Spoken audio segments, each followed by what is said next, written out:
amici bellini.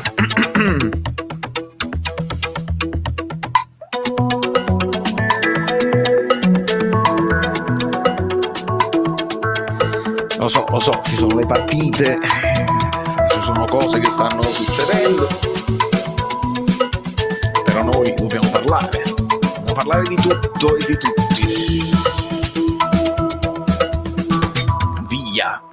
Via. Eccoci qua, buonasera a tutti, agli amici bellini, buonasera agli amici di Fan Rating, perché questo è un tentativo di live congiunta, un primo esperimento, vediamo se funziona tutto. Ci potrebbero essere commenti da Facebook, dal canale Viola che non si riesce, poi devo organizzarmi bene.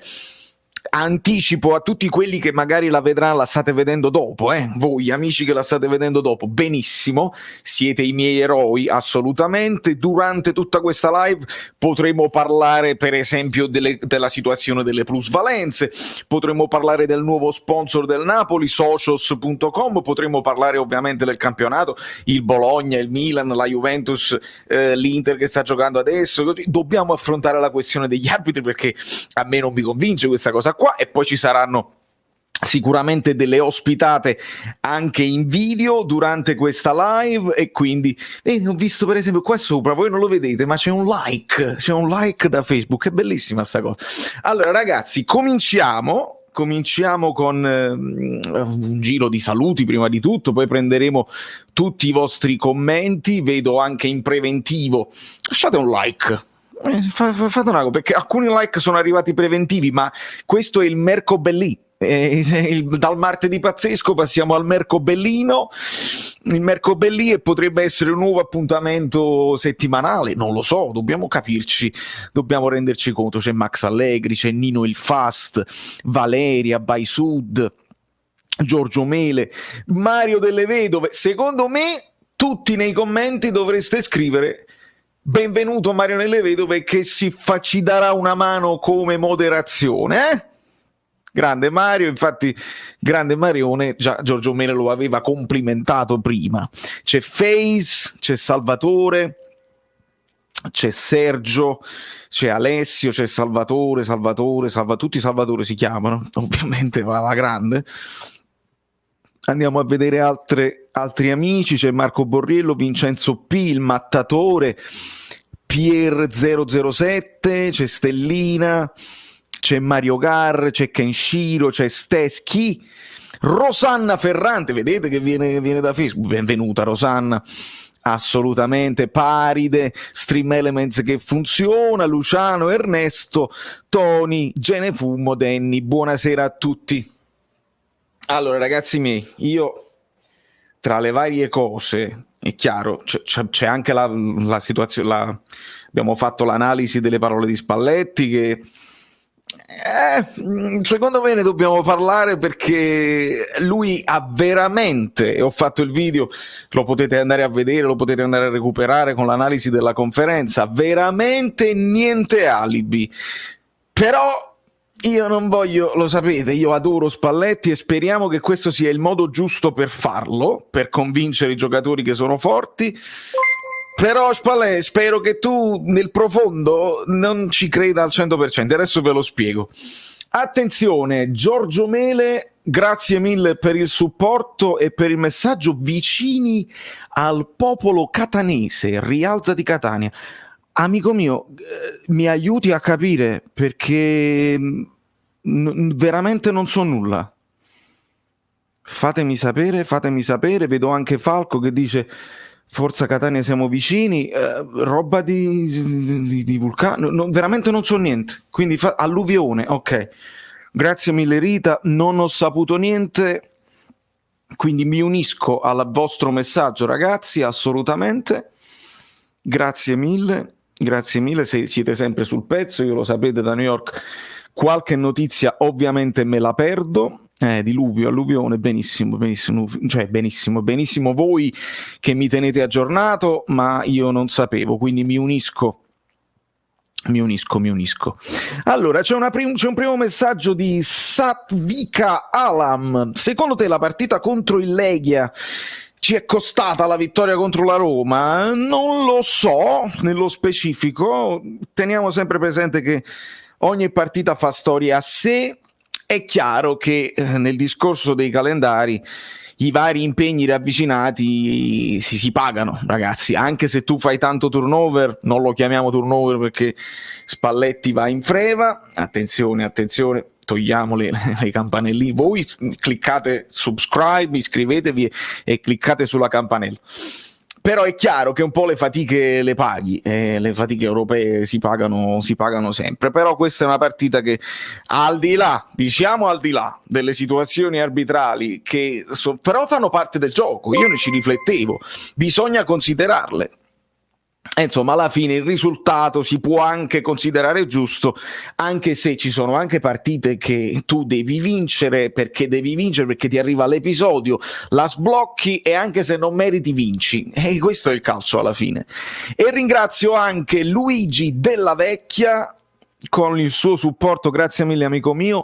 Ciao Valerio, la petagna sorge spontanea, ma oggi non è martedì. Hai ragione, hai sempre ragione Luigi, la petagna, per chi non l'avesse colta subito, ovviamente petanie è domanda in polacco e ci fu quel siparietto in conferenza sia pre che post con la traduttrice polacca che ripeteva sempre petagna.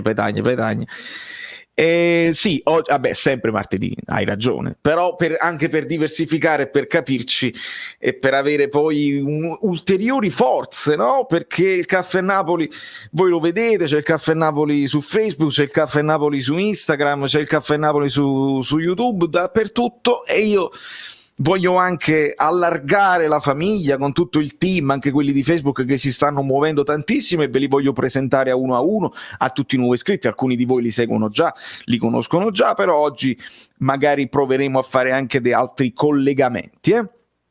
Grazie mille Luigi. C'è anche Angela, Valeria ci ricorda che la Juve ha perso contro lo Scanzuolo, che non si è scansato in questo caso. Io l'ho vista così, l'ho vista come una partita, ho visto solo il secondo tempo, ho visto gli highlights del primo e devo dire che la Juventus nel secondo tempo probabilmente il forcing li porta al pareggio e forse meritavano anche qualcosina in più. Hanno perso proprio in stile Napoli, sapete, i tifosi del Napoli lo sanno cosa significa in stile Napoli, che sta in forcing, non entra il pallone e ti fanno la siringa finale. Tra l'altro ha fatto un Eurogol Maxim Lopez, una cosa straordinaria, di una classe incredibile, e succede anche questo. Io ve la leggo così: la rincorsa si paga, e l'abbiamo visto anche con il Napoli che ha fatto un girone di ritorno l'anno scorso incredibile. La rincorsa, e comunque l'hai pagata alla fine. Quando non sei abituato a rincorrere, come il Napoli per esempio non è abituato a stare sempre in testa, si pagano le pressioni, si pagano le cose. Ovviamente, io ve lo dico chiaramente, la Juventus paga il fatto che ha tantissime squadre, perché una cosa è recuperarne una sola che si allontana e che magari è il Napoli, tu lo puoi anche fare, è successo in passato, quindi è storia. Un'altra cosa è avere Milano davanti, non solo il Milan ma anche l'Inter, perché hanno un potere anche politico di un peso specifico diverso. E ragazzi, non veramente, noi a bocce ferme, come si suol dire, noi facciamo analisi solo di campo, diciamo Fabian così, e gli avversari sono così, Lukaku se n'è andato, quindi noi abbiamo tutta una serie di cose dove parliamo di campo, di tattica, di tecnica, di giocatori, della lunghezza della rosa. Però poi quando si tirano le somme alla fine di un campionato che è lungo, ricordatevi che è lungo, il potere specifico di certe parole, di certi dirigenti si fa sentire, e non possiamo fare finta di niente. Il potere si fa sentire. Io ho appena staccato la partita Empoli-Inter, signori miei, ve lo dico senza tema di smentita, perché l'ha detto il telecronista della CBS, il telecronista di Paramount Plus. Il rigore per l'Empoli era netto, ed era proprio D'Ambrosio, se non sbaglio, che entra sulla gamba, quello cade, Il VAR lo vanno a vedere, non lo vanno a vedere, silent check, non si sa, non danno niente, quindi da possibile vantaggio dell'Empoli, ribaltamento di fronte, gol di D'Ambrosio proprio dell'Inter, e poi non si sa come finirà, ma è di una gravità incredibile, perché con il VAR non è possibile che quello non lo consideri un fallo da rigore nettissimo. Di conseguenza abbracciamoci la croce, ricordiamoci la storia in generale del campionato italiano e non sorprendiamoci perché sono cambiate le luci, non lo so. Vabbè, mi sono dilungato parecchio, ma questo era un discorso importante da tenere presente, passo turno, no turnover, passo turno, bravissimo. Buonasera Vincenzo, buon mercoledì perché ci sta alla grande. Andiamo a vedere altri messaggi. C'è Emanuele Simeoli, buon martedì sera a tutti ovviamente. Ragazzi, bello tutto, ma bisogna far tornare il Maradona pieno, per favore. Non si può in un periodo così felice per il Napoli avere 20.000. Danny, sono pienamente d'accordo con te, assolutamente. Saltano tutti i messaggi e li recuperiamo. Mi ero dimenticato di mettere il like. Tony, capita. Come si fa? Se io clicco qua, vedi? Iscrivetevi al canale. Che state aspettando? Siete completamente pazzi? Se si sente, uno si iscrive al canale e poi dopo non vi perdete gli approfondimenti, perché la cosa bella che sta succedendo quest'anno, sentendo il nostro allenatore parlare prima e dopo, è che molte intuizioni siamo al limite dello scopiazzamento di Spalletti, perché ci sta scopiazzando le live, ci sta scopiazzando quello che stiamo dicendo. Ovviamente non posso pensare che Spalletti si guardi il nostro piccolo e umile canale, però sai, che ne sai, noi uno sfizio ce lo siamo tolti e mi piace sottolinearlo perché è la prima volta che succede. Siamo usciti su Area Napoli come articolo, perché dopo l'intervista a Radio Amore hanno ripreso le mie parole, quindi Celentano 2 punti dice, Spalletti ci dà delle... e sono stati bravi quelli di Area Napoli perché non hanno interpretato, sono stati precisi nel riportare le mie parole. Di conseguenza, ragazzi, esistiamo, e ve lo dico proprio tranquillamente, esistiamo, non solo io che sono la faccia di questo canale in questo momento, ma esistiamo tutti come commenti, come community, perché voi dite una cosa, mi ispirate una cosa, i vostri commenti esistono, se li leggono i protagonisti dei video, e quindi, ragazzi, se non è Spalletti che se li guarda, qualcuno del suo staff, ma senza proprio qualche spio. Allora, sì, questo è un ottimo spunto, Face, che ADL si sta facendo sentire. L'ho letta questa cosa, infatti nel punto arbitri c'è volevo affrontarlo questo argomento. Non sappiamo in che termini si è fatto sentire. È uscita questa notizia che ADL si è lamentato nei vertici. Non sappiamo in che sotto che profilo e in quali termini. È importante che si faccia sentire. Non so, perché alle volte si è detto poi quando lui interviene il Napoli va peggio perché ci attaccano ancora di più. Ve lo ricordate all'epoca di Ancelotti che anche lui è dovuto intervenire ed esporsi. Quando lo fa DL con gli sfoghi, magari il tifoso è contento al momento e dice ha fatto burro, finalmente gliel'ha detto, eccetera eccetera. Però poi può essere pure che fai peggio. Se l'ha detto in sede, nel modo giusto, siamo contenti perché dobbiamo farci rispettare.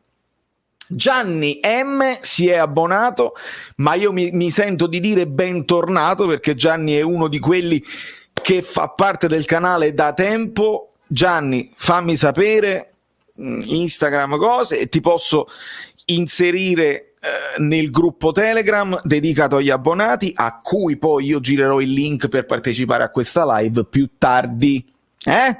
Bene, grazie mille amico mio. E quindi vediamo un pochino come andrà. Nel frattempo io controllo. Sì, a Maurizio dico, che mi sta seguendo, dico che tra poco manderò il link anche a lui perché c'è una sorpresa che vi devo far vedere. Una sorpresa che vi devo far vedere. Nel frattempo, non lo so, voi vi ricordate che Messico 86, no? Se io la lancio così, vi ricordate che l'altra volta non si sentiva? Mi fate sapere se si sente, perché voglio capire una cosa. Fatemi sapere, perché questo è l'inizio del video. Fatemi sapere così voglio capire. Stai fermo, ferma. Basta. Fatemi sapere.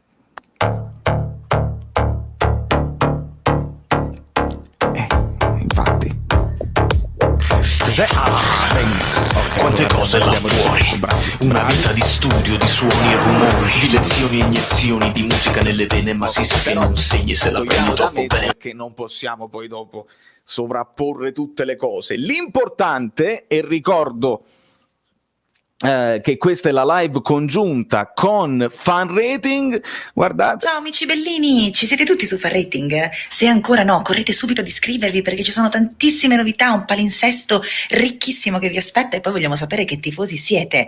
No, non fate quella faccia perché non posso dirvi altro, però vi dico che ci vediamo su Fan Rating.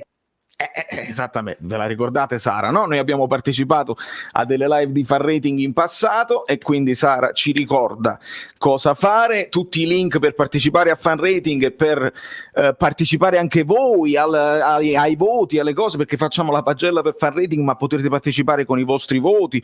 Per esempio mi hanno mandato i voti di media dell'ultima partita del Napoli, ci possiamo confrontare dopo, però questo è l'importante, queste sono le cose importanti. Iscritto, benvenuto, bravo Francesco, si sente benissimo, tutto a posto, saluti da Cardiff, like a Beverone, veramente a Beveroni.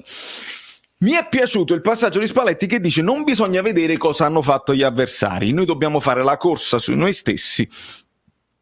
Vuole inculcarlo nella testa dei giocatori sicuramente. Bravissimo Giorgio, questo è il passaggio che mi è piaciuto e si ricollega tutto al niente alibi, perché io ho cercato di vederla così. Gli fanno tantissime domande dove Spalletti avrebbe potuto lamentarsi, no? Il calendario, il fatto di giocare sempre dopo con il Milan che passa sempre in testa e quindi c'è la pressione, lui dice deve essere uno stimolo ma non deve essere pressione, dobbiamo fare la corsa su noi stessi. Poi dice sì, gli arbitri, ho capito, però a un certo punto lui dice devo stare attento io. Quando io dico ammette i suoi errori, quando parla delle sostituzioni sicuramente, perché l'abbiamo detto, potevi anche fare entrare Mertens un po' più presto e quindi ci sta, e lui ha fatto questa riflessione e ce lo ha ammesso. Però lui dice pure probabilmente la prossima volta, sapendo che Massa è uno permaloso, evito. Gli ho stretto la mano, se non si vuole sentire dire bravo, se c'ha la coda di paglia, è inutile che io insisto e devo pensarci io a non farlo probabilmente, e quindi questo poi vale anche per i giocatori, signori miei. Frank Parziale,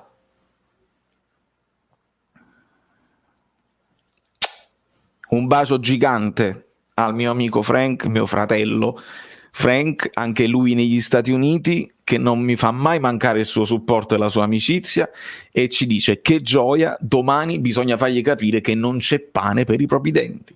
E quindi io qua mi ricordo la grandissima, la commedia, insomma, uno degli scritti di Peppino De Filippo, dove lui è Don Raffaele Trombone e scrive questa operetta per una sdentata signore, bello il titolo, ma lasciatela stare in pace a quella povera ragazza, ma non vedete che non è pane per i vostri denti. È un po' lungo il titolo, ma si usano lunghi i titoli. Ragazzi, voi Peppino De Filippo non lo dovete sottovalutare. Totò va benissimo, Edoardo, i giganti, ma Peppino non va sottovalutato perché è un grandissimo proprio. E si saluta e si ringrazia Frank. Andiamo a vedere un po'. Why you like? E come Tony deve essere un po' tipo why you a preghiera, ci siamo scordati a preghiera. Ve lo ricordate quello fuori al sabato che poi è diventato un meme? Why you a preghiera? Why you like? Forza. Angela, secondo te Spalletti avrà coraggio e metterà Mertens all'inizio o schiererà Elmas o Zielinski sotto punta? Bellissima domanda Angela, tu perché sei attentissima e non ti perdi un microsecondo di ogni video e io ti voglio un bene dell'anima. Io l'ho lanciata questa cosa ed è uscito pure su Area Napoli, magari, ma certo non è che Spalletti aspetta a me per dire questa cosa, però potrebbe essere un'idea anche per magari far rifiatare un attimo Zielinski.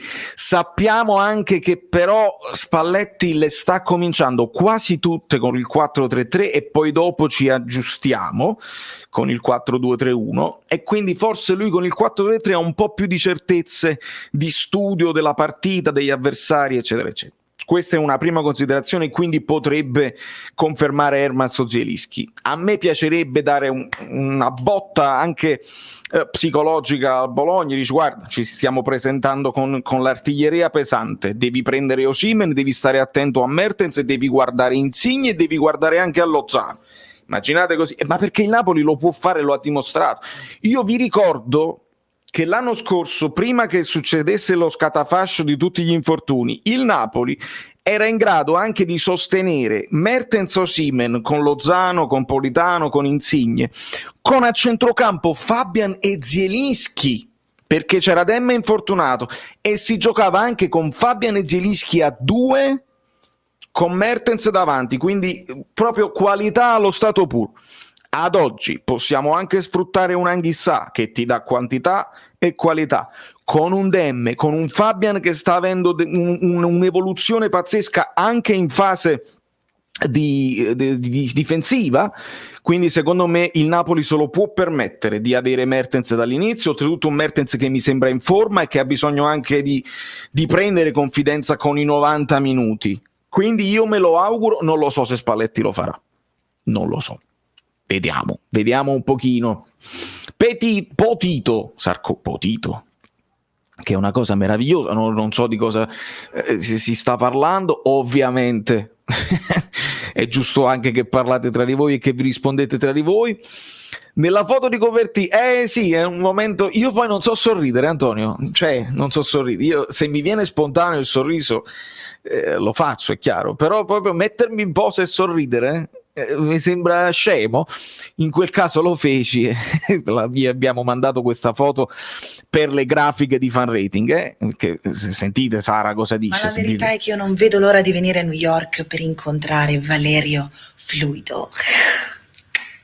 Non so fare l'occhiolino.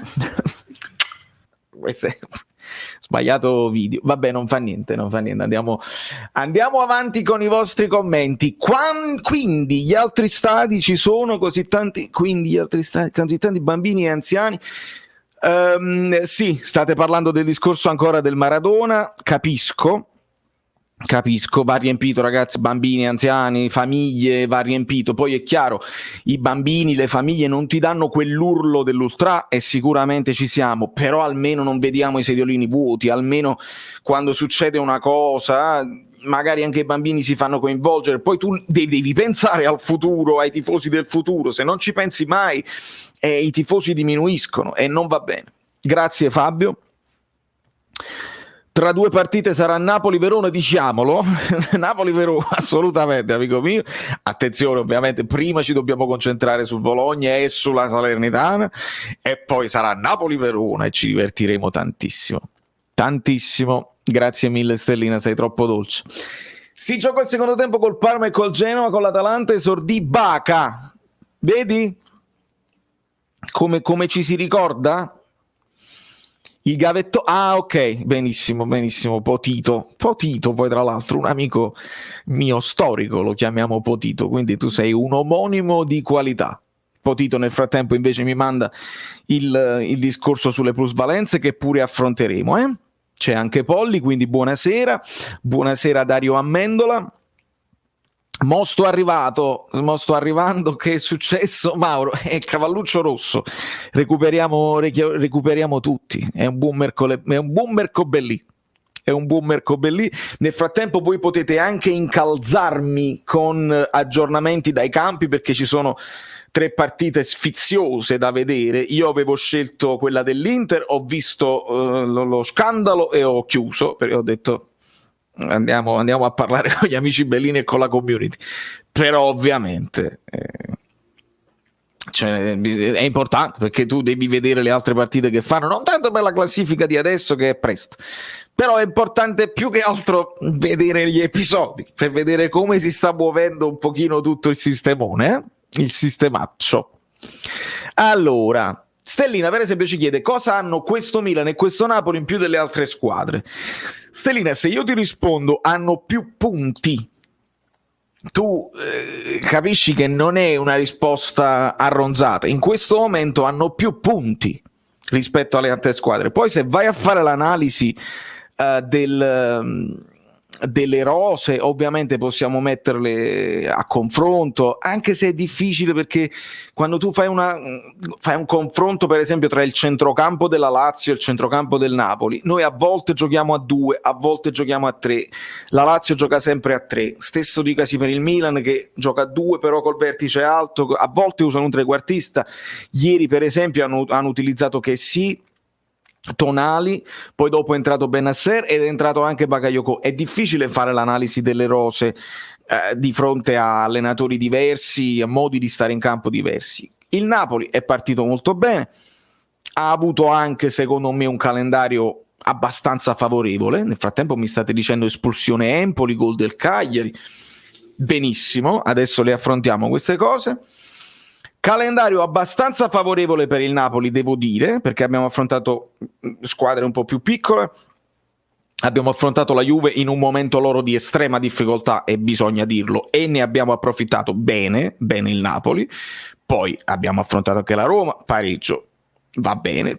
Le altre partite io non le sottovaluto, perché affrontare le anzi, io ripeto sempre, sono le piccole che non devi sbagliare e che devi battere. Poi con gli scontri diretti si vedrà, ognuno si toglie punti a vicenda. Il Milan ne ha affrontate di più di grandi squadre di scontri diretti e mantengono alto. Il Milan sta affrontando questa cosa con l'impegno anche della Champions e sta gestendo il turnover in una certa maniera, no? Lo vedete, Kier, Teo Hernandez entrano nel secondo tempo, quindi li ha protetti a livello anche muscolare. I nostri, Mario Rui le deve giocare tutte, Gulam non è ancora pronto, Di Lorenzo le deve giocare tutte, Marquita è infortunato, insomma non è facile.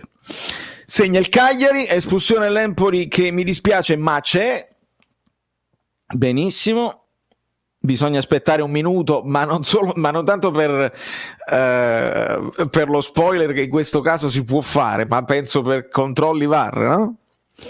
Fan tokens, bellissima domanda Max Allegri. Ovviamente questo faceva parte degli argomenti che mi ero scritto, e dovrei avere anche una guardate come sarebbe bello. Io mi sento male, ma non tanto per la scritta, perché la scritta c'è un sacco di parole, snap, fan token, by socials, è un pochino troppo insozzata di parole, però uno sponsor in bianco sulla maglietta azzurra, anche con i cosi blu scuro, con i dettagli blu scuro, ma non sarebbe la cosa più bella del mondo? Non vi piacerebbe? Non spendereste anche 125 euro per una maglia così?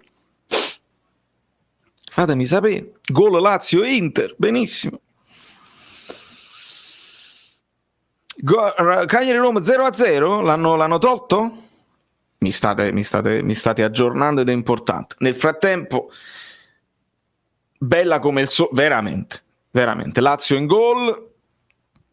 Vedo tutti gli aggiornamenti, grazie mille ragazzi. Dobbiamo parlare della situazione Ultras sicuramente. Avevo letto, Guglielmo, che c'erano stati degli incontri, ora non so con chi, perché la situazione non è tanto Ultras Napoli, ma Ultras Prefettura, Ultras quelli che poi mettono le multe, insomma la protesta era su quello.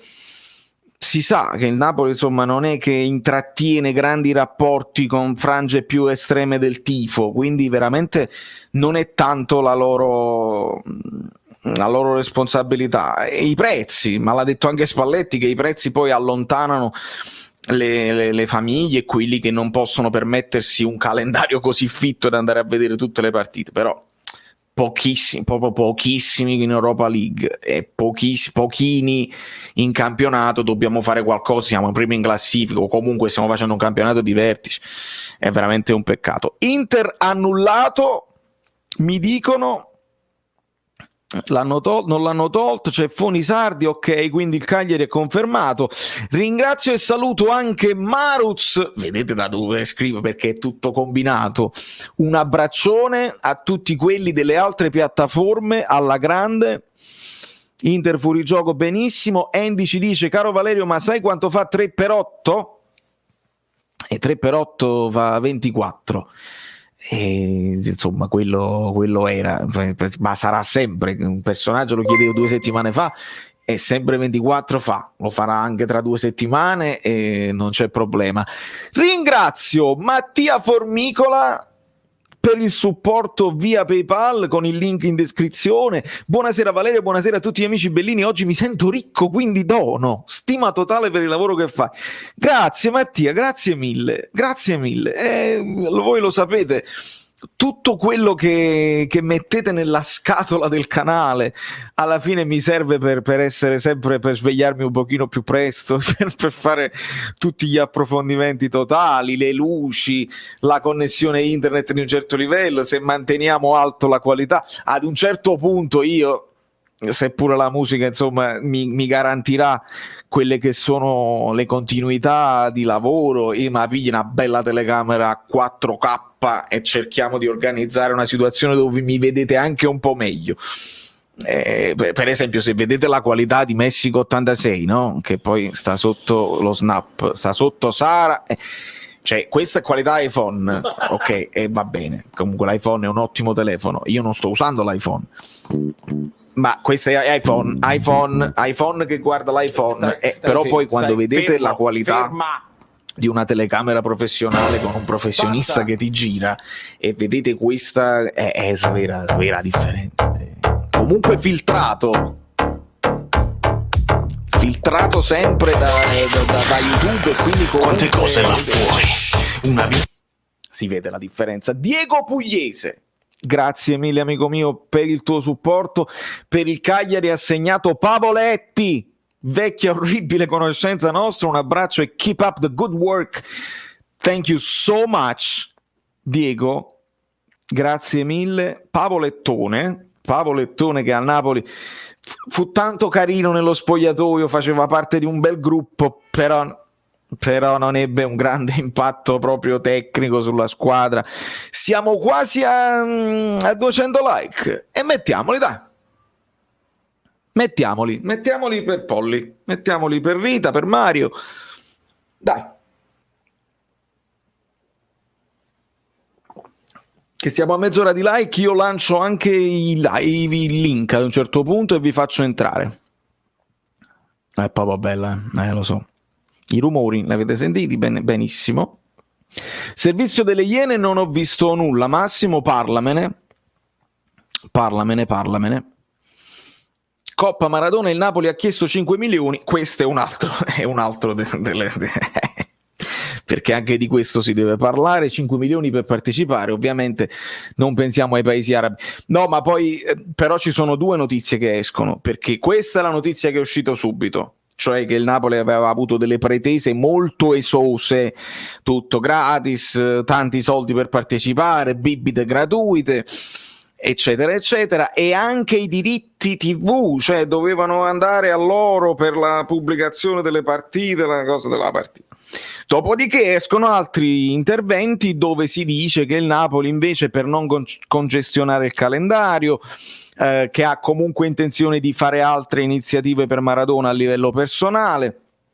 Però alcune cose non mi trovo, perché il Barcellona non era stato previsto, poi il Napoli dice di no e chiamano il Barcellona, però poi spostano la data perché il Boca non poteva farlo in un altro periodo, il Barcellona aveva detto di sì per un altro periodo. Insomma, si è messo tantissimo a cuocere su questo argomento e non mi trovo. Qualcuno mente, c'è qualcosa che non ci diranno mai la completa verità. La verità poi qual è? Il fatto è che la Coppa Maradona è stata presentata ed è quella ufficiale che tutto il mondo guarderà, e ci sta il Barcellona che non ci azzecca proprio con Maradona uomo, non ci azzecca proprio perché fu trattato malissimo. Il Boca va bene, però alla fine il Barcellona si atteggia a Diego con la maglietta di Diego ed è male. Perché io vi dico la mia, vi dico come me la sento. Il Napoli chiede 5 milioni, il Napoli dovrebbe anche pagare anche di tasca sua, 5 milioni per partecipare a questa cosa e per legare indissolubilmente il volto di Maradona con il Napoli, con la squadra del Napoli, con i tifosi che sentono. Ma mi hanno commentato tifosi dell'Argentina che dicevano il Boca vuole il Napoli, cioè mai possibile, è uno scandalo, non vogliamo il Barcellona. Il Napoli doveva anche spendere pur di rimanere nella scia di questo qua, perché la maglietta sul feretro con ritardo qualcuno e noi sulle fotografie non ci sta, le statue spuntano dappertutto, noi abbiamo rinominato lo stadio, ma comunque l'ha fatto il comune, si sono messi d'accordo, insomma così, ma dobbiamo fare qualcosa di più, perché le nuove generazioni poi lo dimenticano chi era Maradona e che fa parte della nostra storia, ed è un peccato, veramente è un peccato. Stadio museo, ma senza dubbio proprio, Sergio, senza dubbio. Credo Ospina, sì, credo ancora Ospina. Meglio che non si vada nei parisiani, sarebbe stata una vergogna nei confronti di Maradona. Anche questo, anche il dove, ovviamente. Poi bisogna vedere chi la sta organizzando, se qualcuno ha avuto l'idea prima e hanno scelto lì. Poi alla fine, ragazzi, sfruttano l'immagine di Maradona per fare più soldi, lo sappiamo. Vedi, è solo roba di soldi alla fine. Senza Messi, tra l'altro. Certo. La Roma perde a Cagliari, hanno speso tutto contro di noi, sicuramente si pagano gli sforzi, questo è ovvio. Si è scoperto il segreto, i friarilli con le emoticon dei broccoli a fare ingrassare i cavolfiori e i broccoli. Edoardo, bellissimo Mihajlovic che dice: ma che mangia i friarilli? Forte. Non la vogliamo finire di essere italioti, dice Gaetano. Nel frattempo si salutano, un bel bicchiere di vino tutti insieme. Salvatore ci chiede: la Coppa Maradona ci dice si deve giocare o a Napoli o a Buenos Aires, e io sono d'accordo con te.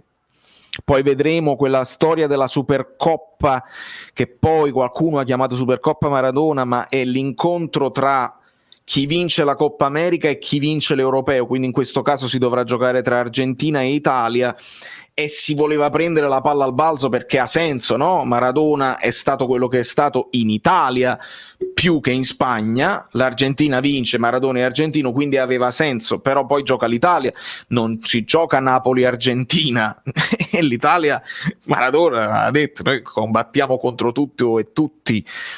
L'Italia non è che ha amato Maradona, noi abbiamo amato Maradona. Quindi anche questo non sarebbe poi proprio l'ideale. Però almeno la fai giocare a Napoli, che a tutti gli effetti diventerebbe un campo neutro, perché qualcuno tiferà per l'Argentina e qualcuno tiferà per l'Italia. Poi questo l'abbiamo anche debancato in passato. Il portiere dell'Empoli sta parando l'impossibile. Marco ci dice: il calcio è cambiato, una volta le big erano più affidabili, oggi la Juve ha perso, il Barca pure, e il Bayern sta prendendo 3 pere. Sì, vabbè, stai parlando di squadre. Allora il Bayern, poi è chiaro ragazzi, pensarle che tutte le vincano tutte è impossibile proprio. La Juve sta affrontando un campionato difficile, c'è da dire che sono in rifondazione, che hanno molti giocatori giovani. Questo era proprio l'anno in cui dovevi avere Sarri ed avere pazienza. Questo così la vedo io, poi se la devono vedere loro. Idem si dica per il Barca, perché il Barca si libera di Messi, dà il numero 10 ad Ansu Fati, si vede che è una squadra che sta pensando al futuro. Il Bayern non lo so che tipo di campionato sta facendo, ma insomma la differenza tra big e piccole, credimi Marco, rimane, perché poi lo dicono i numeri, veramente lo dicono i numeri, e lo vedrai poi a fine anno che le big distruggono le piccole sempre di più e il divario aumenta, non diminuisce. Ciao Valerio, Shino Sparchi, se non sbaglio avevi già dato la tua idea, ma se Messi fosse venuto al Napoli ed avesse chiesto il numero, tu l'avresti sbloccata la maglia 10 per lui? No, la maglia 10 si poteva sbloccare solo se Maradona in persona prendevi i microfoni, ok, non fa niente, ve la do, lui sì, gli altri no, eccetera eccetera. Insigne ha detto non esiste proprio, mi tengo la 24, Maradona non si tocca. Lo stesso Messi va al Paris Saint-Germain, si prende la 30 quasi come a dire ricomincio da dove avevo cominciato, è una nuova avventura, io ho cominciato con la 30 e ricomincio con la 30, quindi fosse venuto a Napoli, ma perché vogliamo parlarne, amico mio, ma proprio per sfizio, probabilmente si poteva schiaffare una bella maglia numero 30 anche a Napoli e sarebbe stata comunque la maglia più venduta al mondo, più di quella del Paris Saint-Germain, però sono cose impossibili. Spalletti su Osimhen, se avesse risposto in quel modo riferito a cautelarlo per invece instigare gli avversari, perché è palese a tutti che viene martorizzato. Guarda, c'è una doppia valenza, Roberto, noi l'abbiamo visto bene anche analizzando le vecchie conferenze di Spalletti che quando non era al Napoli. Spalletti lancia dei segnali a noi tifosi, dei segnali alla stampa e dei segnali ai propri giocatori.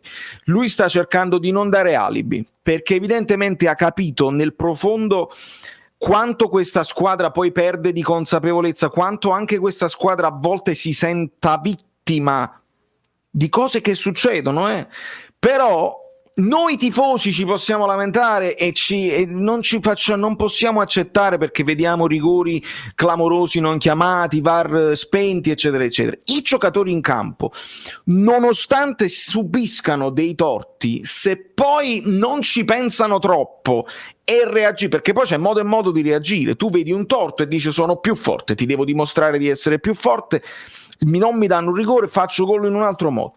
Magari lui ha capito che così li tutela di più e quindi un giocatore giovane come Osimhen specialmente gli sta dicendo guarda, io cautelarti non ti posso, i giocatori ti verranno addosso e questo è il tuo mestiere a Napoli, ti faranno del male, tu devi semplicemente non reagire mai, uno scatto in più, una lotta in più e poi farai gol e ti divertirai. E ti divertirai e ci farà divertire anche a noi. So che non c'entra molto con il Napoli, però curiosità mia, cosa ne pensi dei Sigur Rós? Se li conosci, in generale del post-rock. Li conosco, tutto quello che è rock è benvenuto nella mia casa e nelle mie orecchie. A me piace tutta la musica, cioè veramente...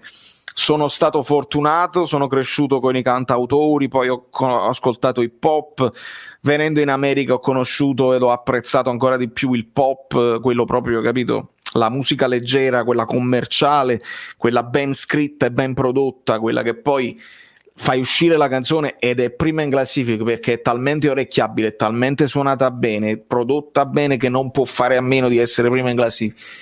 E poi le devi pompare, le devi promuovere, ovviamente ci sono anche lì delle dinamiche, però a me mi piace, che ti devo dire, sono fortunato io, che mi piace un pochino tutto. Il Monzese, io mi sto preoccupando molto per sta Coppa d'Africa perché abbiamo troppa sfiga con gli infortuni. Se dovesse infortunarsi qualcuno, ADL dovrebbe bloccarli dalle nazionali o chiedere risarcimento. Amico mio, proprio di ieri mi pare la notizia che viene confermata la Coppa d'Africa in Camerun e quindi nemmeno quel pourparlers che c'era stato, che forse la potevano spostare, rimandare, non viene confermato e quindi dobbiamo sperare in un po' di mazzo. Dobbiamo assolutamente sperare in un po' di mazzo, non c'è dubbio.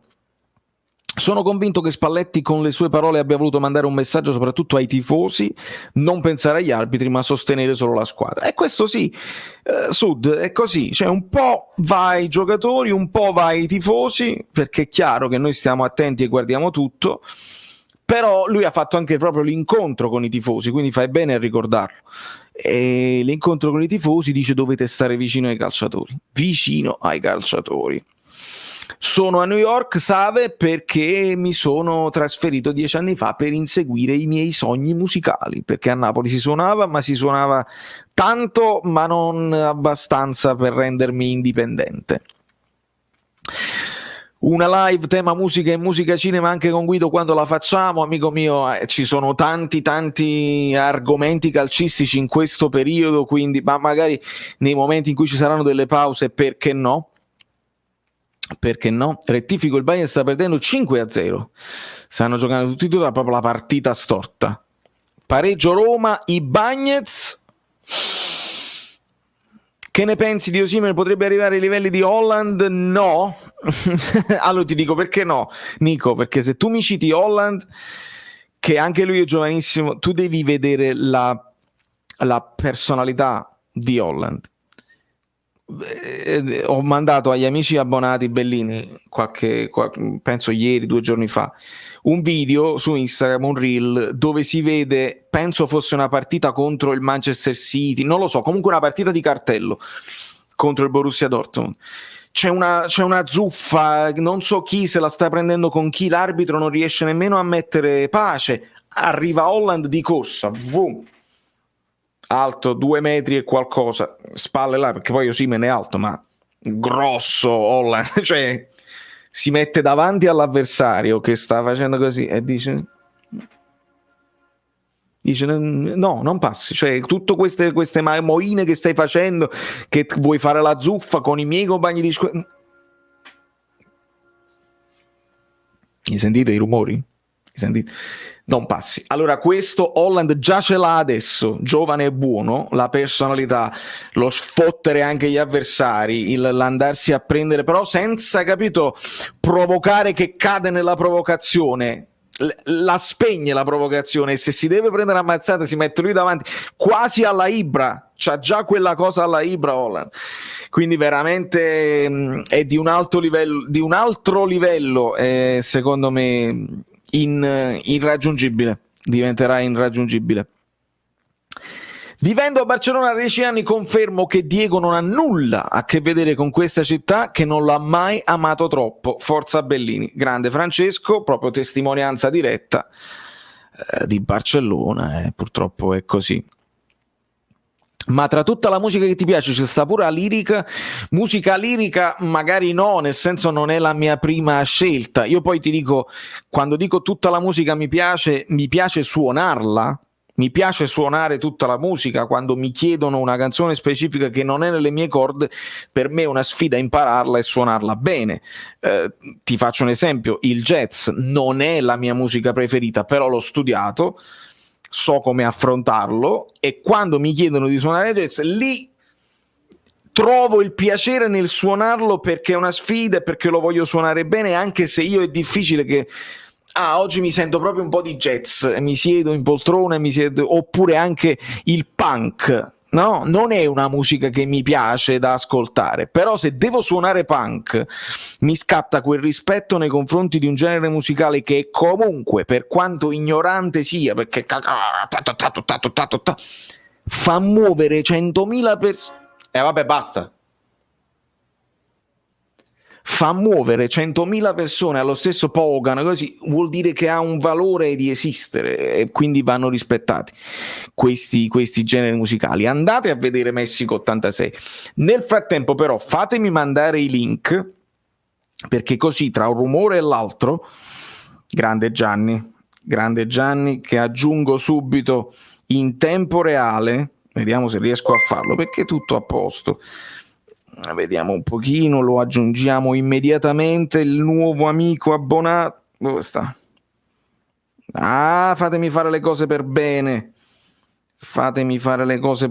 Dove sta? Aggiungi membro. Aggiungimi Gianni. I Gianni di nipote. I nipoti di Gianni. I Gianni di nipote. Grazie. Perfetto. Nel frattempo mando un link a un amico che ci deve venire a trovare, perché vi devo far vedere una cosuccia. Poi dopo aspettiamo anche Guido Gentile e tutti gli amici, ma copio, invio, ma c'è proprio un tir che si è fermato qua, proprio che vabbè. Vediamo un pochino se riusciamo. Io sono pronto con le cuffiette e vediamo di allargare un pochino la live, allarghiamo nell'ampiezza, che l'ampiezza è importante per allargare tutta la situazione. Nel frattempo leggiamo. Anonymous ha tippato, Chi è Anonymous che ha tippato? Me lo sono perso, Anonymous che ha tippato. Forse sta arrivando, vedo Insigne. Vedi? Gerard, Sì, bello Fofò. Grande. Ti mando un bacio, Gerard Tanitos Way. Grazie mille per il generosissimo supporto, tra l'altro. Sei straordinario, sei veramente alla grande. Aggiungi piano, musica lirica, musica classica, sì, non c'è dubbio. Iscrivetevi a Caffè Napoli 1926 e andate ad ascoltare Messico 86, che poi trovate come Messico 86 un pochino dappertutto, eh? Sta guardando la live, probabilmente sta sentendo il... Haaland e Mbappé potrebbero arrivare ai livelli di Cristiano Ronaldo e Messi vedendo le statistiche? Sì, sono due giocatori completamente diversi, nel senso che, oddio, sono diversi anche Messi e Ronaldo. Messi è proprio quel giocatore che è tutta tecnica, è straordinario rifinitore ma anche finalizzatore. Ronaldo col passare degli anni è diventato più cecchino che creatore di gioco, si è avvicinato sempre di più alla porta, che è proprio il lavoro di Haaland, no? Haaland deve spaccare le porte. Mbappé c'ha un po' più di tutto, perché c'ha la velocità, c'ha il dribbling, può giocare anche sulla fascia. Due giocatori diversi che però nel contesto giusto. Poi Ronaldo l'abbiamo visto in Spagna, bravo anche ovviamente al Manchester, bravo anche con la Juve senza dubbio. Messi lo abbiamo visto in Spagna, adesso lo vediamo nel Paris Saint-Germain. Vediamo dove andranno a finire Mbappé e Haaland, perché grandi cose Haaland in Germania col Borussia, magari in una squadra che si mette ancora di più a disposizione sua, sia lui che Mbappé possono fare la differenza. Gran gol di Pellegrini su punizione, Roma in vantaggio, Mazzarri nel baratro. Vedi? Siete bravi a tenermi informato. Molto più simile a Ronaldo. Due domande, vai Vincenzo. Speriamo di riprendere. Gianni di nipote di Gianni c'ha un nipote, e chi è questo nipote? Bravissima Angela. Non ha genere, quando è buona ti fa sognare, è proprio così.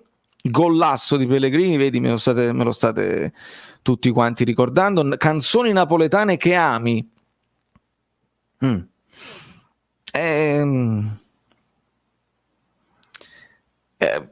Io ovviamente non adoro i neomelodici, ma ne parliamo poi in un'altra occasione, perché abbiamo l'amico Maurizio. Ciao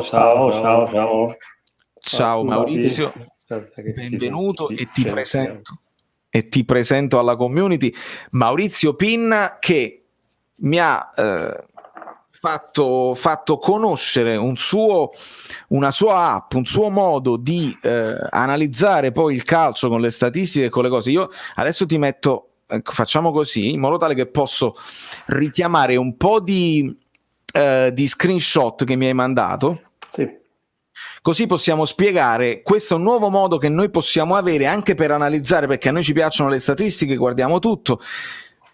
Ti faccio vedere queste varie. Questa è una presentazione sulla partita Roma-Napoli, e andando a vedere le altre adesso le faccio così. Maurizio ci può spiegare come funziona quest'app che si chiama iLeven, la partita. Esatto. Vedete, adesso voi lo vedete in piccolo, però vai Maurizio, spiega, ci sono dei numeri sui giocatori. Sì, dunque, allora, spiego subito. È un'app abbastanza innovativa. E che cosa fa in sostanza? Legge i dati che arrivano dal provider mondiale di tecnologie di questo tipo, che è Opta, e quindi li legge, li assembla e li mette a disposizione in una schermata, chiaramente, che ricorda il campo di calcio con le figurine dei giocatori, dove che cosa avviene? Viene misurato l'indicatore di performance di ogni giocatore in tempo reale, perché diciamo che il ritardo rispetto al match vero è di circa 60 secondi, 90 secondi, è il tempo che fa il segnale a girare, perché praticamente viene misurato con tecnologie che sono presenti direttamente sugli spalti dello stadio, dove vengono catturati dei frame, delle immagini del campo, che è diviso comunque in 21 settori circa, e ogni singolo atleta, ogni singolo giocatore viene misurato in termini di performance, cioè un indice che chiaramente ha un algoritmo alla base che poi noi abbiamo modificato anche per il nostro game, ma vengono catturati praticamente tutti gli eventi, viene catturato il tocco di destro, di sinistro, il tackle, la palla alta, il duello aereo, il duello a terra, comunque il tiro da fuori, il tiro on target. Tra l'altro adesso, se riesco, voglio condividere questo schermo tanto per farvi capire esattamente che cosa contiene ogni singola informazione e che c'è dentro ogni file. Quindi è interessante. Tutto questo viene assemblato, produce un indicatore che è un numero che è su base 100, va da 0 a 100, dove noi riusciamo a capire il giocatore in quella partita cosa sta facendo. Tra l'altro ci sono diversi colori che sono altre chiavi di lettura e come vediamo il circoletto bianco significa che la performance sta salendo e il nero significa che sta decrescendo l'indicatore. E poi, grazie Valerio, e poi per far vedere i cerchietti con i colori diversi. Esattamente. Dopodiché ci sono anche le carte che sono molto simpatiche, tra l'altro, che fanno parte appunto del gioco, è un gioco di football manageriale, e che chiaramente assumono 3 livelli di colore per sempre indicare a chiare note e subito istintivamente a un primo colpo d'occhio quelli che sono i livelli di performance in 3 range, che quindi vanno da basso, medio e alto, quindi è anche simpatico da vedere. Questi che mi stai facendo vedere, Valerio, sono invece dei grafici che abbiamo costruito sulla base delle 9 giornate di campionato. Questa che vediamo, in effetti, nel dettaglio, è un'analisi del centrocampo del Napoli, dove vediamo che effettivamente Fabian Ruiz sta giocando alla grande e performa veramente bene. Lo segue chiaramente Anguissa e poi Zielinski chiaramente a ruota. Se vediamo, Fabian addirittura va oltre il 9, quindi va oltre il 90%, che è l'indicatore, che è una performance molto molto alta, che effettivamente va a indicare che effettivamente sta giocando, sta performando bene in tutte le sue fasi. Poi andiamo anche a vedere che significano le fasi di analisi di questo tipo di programma. La cosa interessante che volevo farvi notare era nei grafici, vediamo che questo grafico, se riesce a ingrandirlo, vediamo una cosa interessante, la volevo sottolineare perché effettivamente la analizzavo oggi. Sono praticamente delle macchie di colore che identificano ogni singolo match, quindi sono circa 9 giornate di campionato. Ma la cosa incredibile è che l'atleta comunque performa in crescendo. Questa è una cosa incredibile, perché se vai a vedere anche Fabian, lui performa in crescendo su ogni singola partita, e a parte in una dove comunque probabilmente lì non so che cosa, forse è uscito, comunque non ha giocato tutto il match, però ecco, la cosa interessante è questa: tutti quanti hanno chiaramente un trend importante, però la cosa importante da vedere è il range di appartenenza del trend, che nel caso di Ruiz è molto elevato.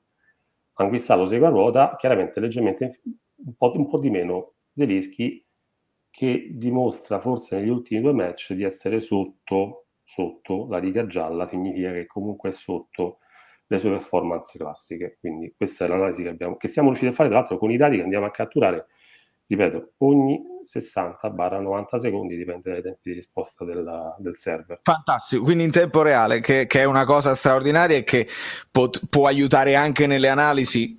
Quando uno guarda la partita in diretta c'è sempre anche la foga del tifoso, ti può scappare qualcosa che le telecamere non hanno inquadrato, eccetera eccetera. In diretta, tramite poi l'algoritmo che analizza tutte le cose, è veramente straordinario e ci dà la conferma che ci stiamo rendendo conto di quanto Fabian, per esempio, sta performando meglio degli altri anni. Insomma, sta veramente dando tantissimo.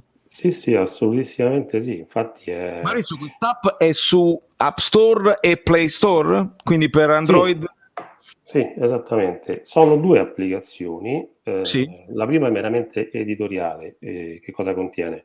Contiene tutta la parte di news, contiene la parte, il classico match center, il classico modo di seguire la partita, delle app più belle, insomma, ma ce ne stanno miliardi in giro.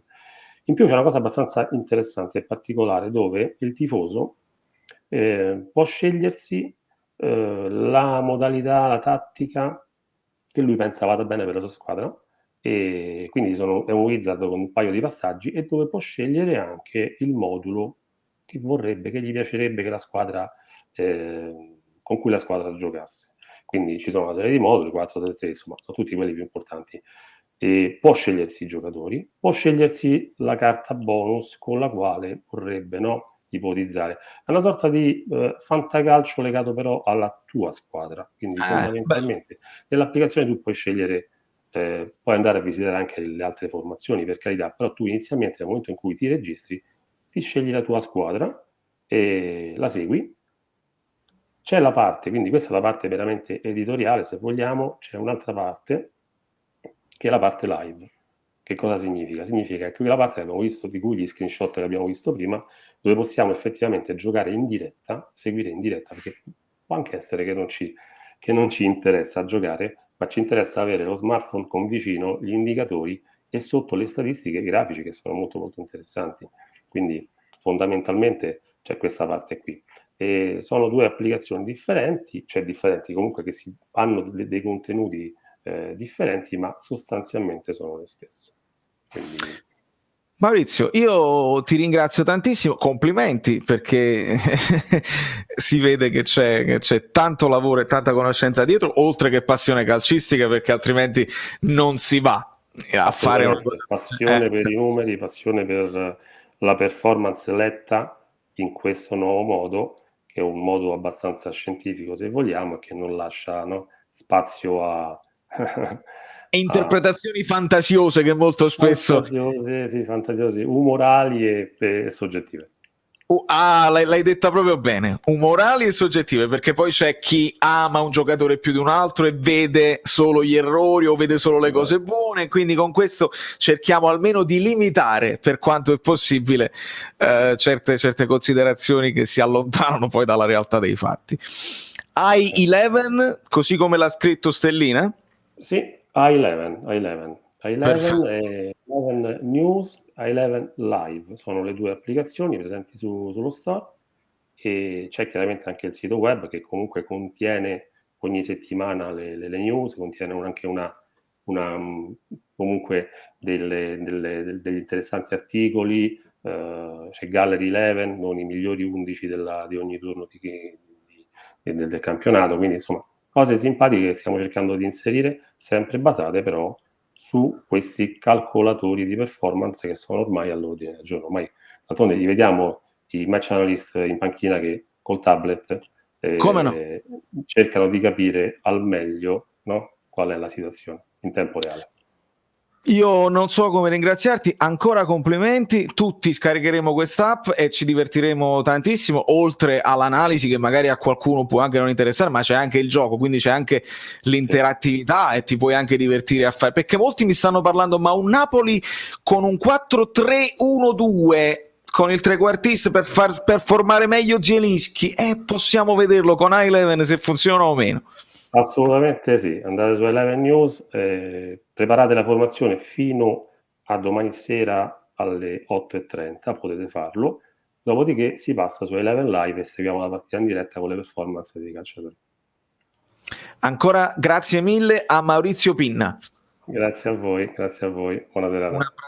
Un abbraccione, scarichiamola tutti, perché ragazzi veramente qua si sale di livello. Io non so se ricordate anche l'anno scorso gli amici di Londra, Giuliano, che pure comunque utilizzavano intelligenza artificiale per fare altre analisi. Insomma, io voglio unire tutte le forze possibili e immaginabili per potervi dare poi un'analisi che sia più possibile vicina alla realtà. È chiaro che il tifoso a volte prende il sopravvento, è chiaro che i numeri non ci dicono tutto, ma ci aiutano a stabilire anche magari lo stato di forma, perché questo non vuol dire che Zielinski è scarso e che fa bene, però in questo momento, con questo modulo, con certe scelte contro questi avversari, insomma tutta una serie di cose che fanno la differenza, è veramente importanti, veramente importanti. Ti ringraziano tutti. Maurizio, vedi, Fabian giocava bene anche con Ancelotti, ce lo ricordiamo, tra l'altro con Ancelotti giocava anche molto spesso sulle fasce, la questione di Ancelotti va ricordata veramente molto bene, proprio per non lasciarci influenzare anche dalla memoria. Buonasera Valerio, buonasera a tutti, like preventivo e forza Napoli sempre, grazie mille, continuano i ringraziamenti a Maurizio e i complimenti. Ragazzi, andiamo con altri messaggi. Nel frattempo io estendo la possibilità di venirci a salutare in live agli amici Bellini abbonati. Vediamo un pochino se qualcuno insomma, molti sono dei timidoni. Nel frattempo voi mi tenete aggiornato con tutte le situazioni delle partite che stanno avviandosi verso la fine, non so a quanto stiamo. Nel frattempo io faccio tutto in diretta e va bene così, ed uno alla volta vediamo di far partecipare anche più persone. Sarà bello esplorarla, l'app sicuramente scaricata, vedi, settimana prossima il riscontro. Ma la Juve quando gioca, la Juve ha già giocato, Antonio, e sono scivolati su una buccia di banana nero-verde. Ti sfido ad intervistare Federico Buffa, sarebbe epico. Avete un modo di ragionare simile, ma Federico non ha martedì.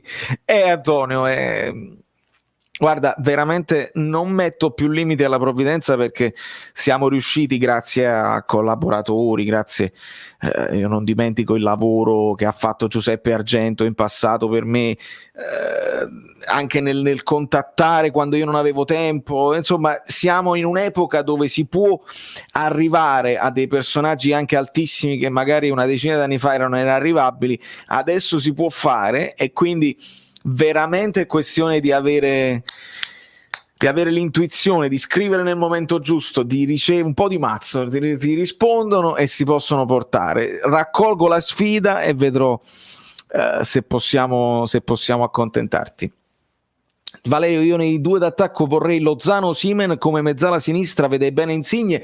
Luigi, la questione Insigne-mezzala ne abbiamo parlato spesso, dovrebbe partire proprio da lui quest'idea, magari tra qualche anno, no? Dove il fisico va inevitabilmente a perdere qualche colpo, se devi occupare meno zona di campo, con qualità. Insigne lo sappiamo che la fase difensiva la fa anche, e ti metti da mezzala, la David Silva, ne abbiamo parlato spesso, e potrebbe essere una soluzione. Potrebbe tranquillamente essere una soluzione.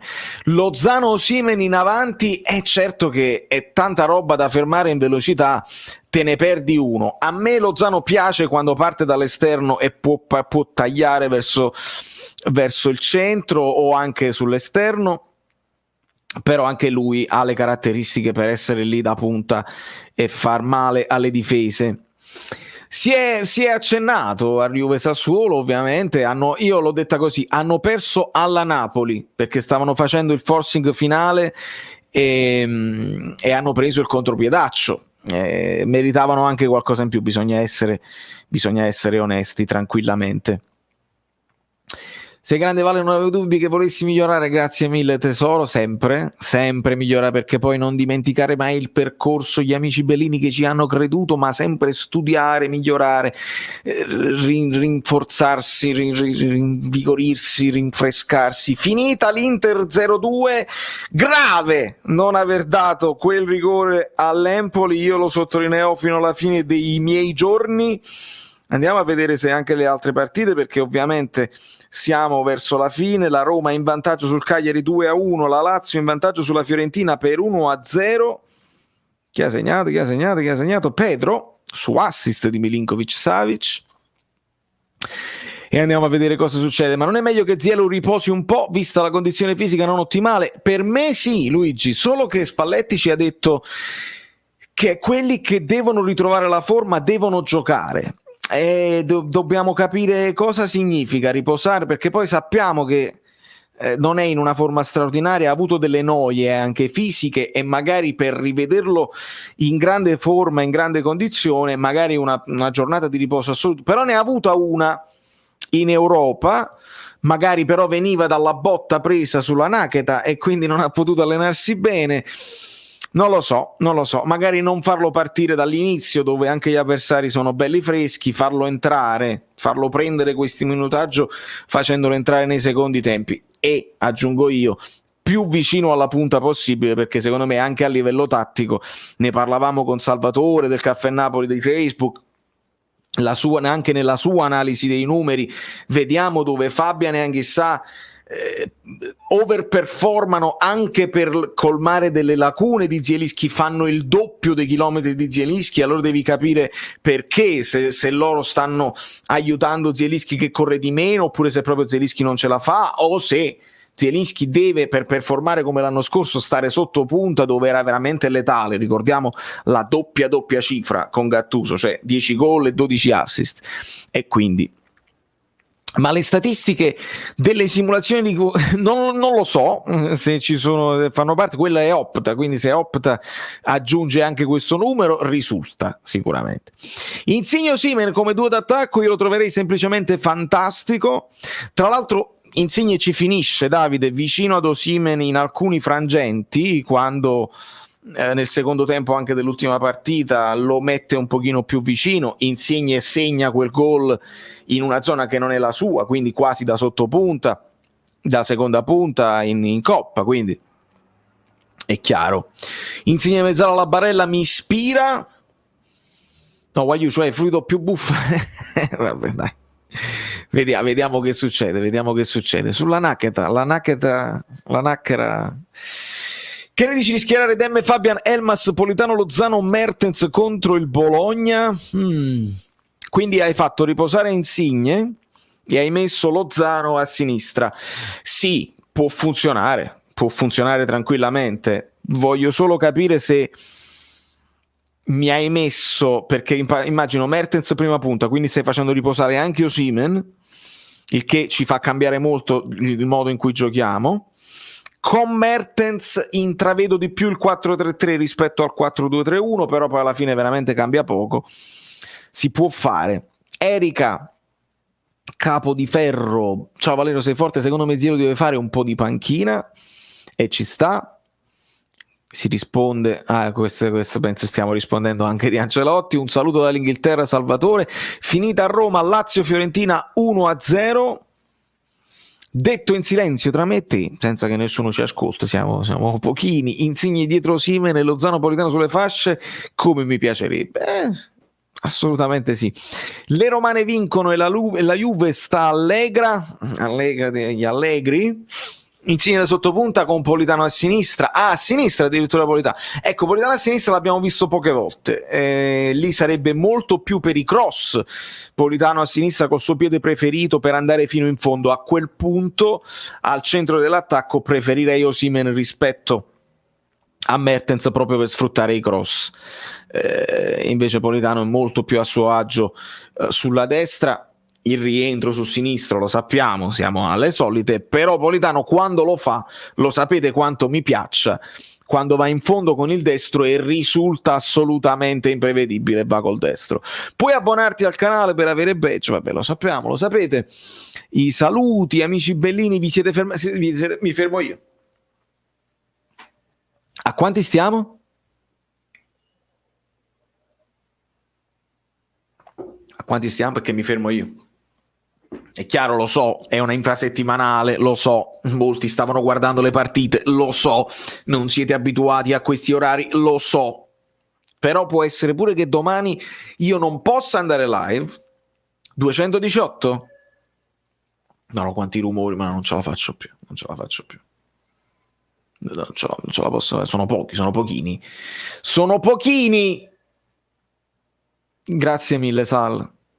Non sia mai Politano a sinistra, vedi? Lo so. Lo so. Adesso dico solo lo so finché non si alzano i like.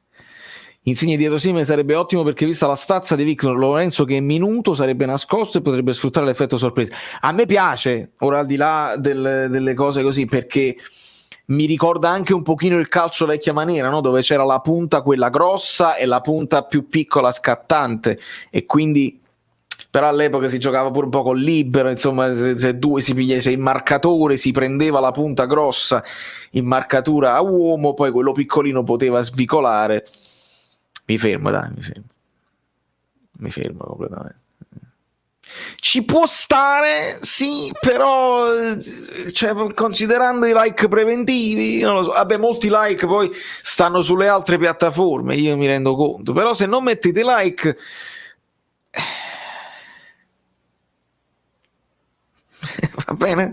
va bene. Allora, Osimhen ha bisogno di spazi, lo vedo con gli esterni larghi che stringono verso l'aria e il centrocampista trequartista a rimorchio. Sì. Ragazzi, questo poi alla fine, perché noi stiamo cercando il pelo nell'uovo, perché stiamo facendo analisi, perché vogliamo che il Napoli vada sempre meglio, nonostante arrivino i risultati, al di là dell'ultimo pareggio con la Roma, partita tosta, noi stiamo analizzando una performance che sta andando a scendere dei trequartisti un po' tutti. Insigne, Politano, Lozano, quando si alternano non stanno performando benissimo. Ora ci dobbiamo chiedere: momento di forma, che è possibile, problema tattico quando il Napoli decide di andare molto più verticale su Osimhen, allora si scavalcano troppo i trequartisti e non sono abituati, perché sono tutti trequartisti che, ascoltatemi, qua vi do uno spunto, qua vi do uno spunto importante. I trequartisti che abbiamo, molti di loro, Insigne vuole la palla sui piedi, Politano vuole la palla sui piedi, Lozano viene servito con la palla sui piedi, lo puoi anche lanciare ma non sempre c'è lo spazio, poi ultimamente sta giocando poco. Spalletti, chi adorava come trequartista? Quali sono i nomi che voi ricordate bene? Dobbiamo ricordare Perrotta, che era un centrocampista che veniva mischierato là. Dobbiamo ricordare Nainggolan. Vi devo citare Vesino all'Inter, che giocava anche da trequartista con Spalletti. Perché? Ascoltatemi bene, vedi, bravo. Perché l'aggressione che hanno i centrocampisti sulle seconde palle, quando tu lanci molto verticale sulla punta che si muove molto, crea lo scompiglio e quindi i difensori la buttano come viene. L'aggressione, perché? Perché l'aggressione da parte di un centrocampista, che può essere Vesino, che può essere Nainggolan, che può essere Perrotta, è più feroce, e allora lì il trequartista funziona in una certa maniera. È là che poi voglio vedere, non dico Demme, ma ci posso vedere Zielinski, ci posso vedere Elmas, che però non hanno proprio le caratteristiche di Nainggolan, Perrotta e Vesino. Perché? Mentre i trequartisti nostri vogliono la palla sui piedi e sulle seconde palle non hanno neanche la fisicità per andare a lottare sulla seconda palla, allora poi si crea quel fatto della voragine, eccetera eccetera. Vedi che viene a me anche lo stesso Anghissà, ma perché non lo vediamo ancora lì, nonostante lui si sta buttando, perché poi c'ha la capacità di recuperare tempo e spazio, perché ci recupera. Lo stesso Anghissà potrebbe essere interessante, ma Spalletti ci sta dicendo deve migliorare un po' nella finalizzazione, perché ancora non ce l'ha e poi diventerebbe importante. Vedi gli amici bellini quanti spunti? Guido, quanti spunti ci danno gli amici bellini? Pizarro.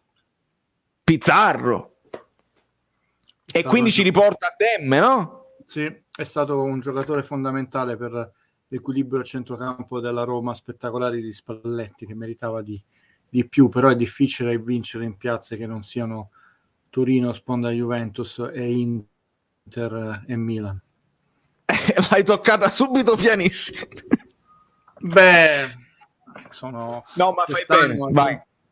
Aggiungeremo il 21esimo campionato senza che vinca una squadra che non sia una di quelle tre, ma sono 7 le sorelle che puntano allo scudetto.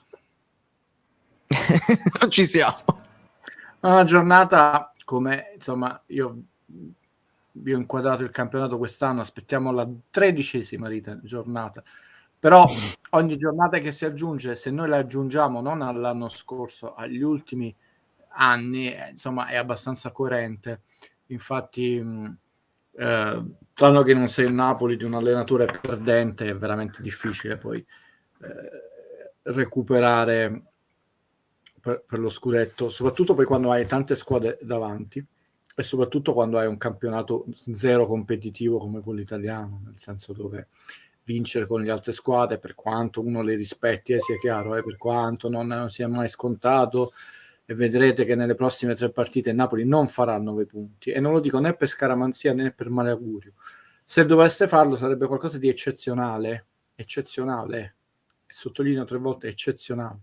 Io le griglie, le grigliate, le cose che continuo a vedere in tutte le trasmissioni, eppure uno dopo tanti anni, anche un ignorante, dovrebbe imparare qualcosa.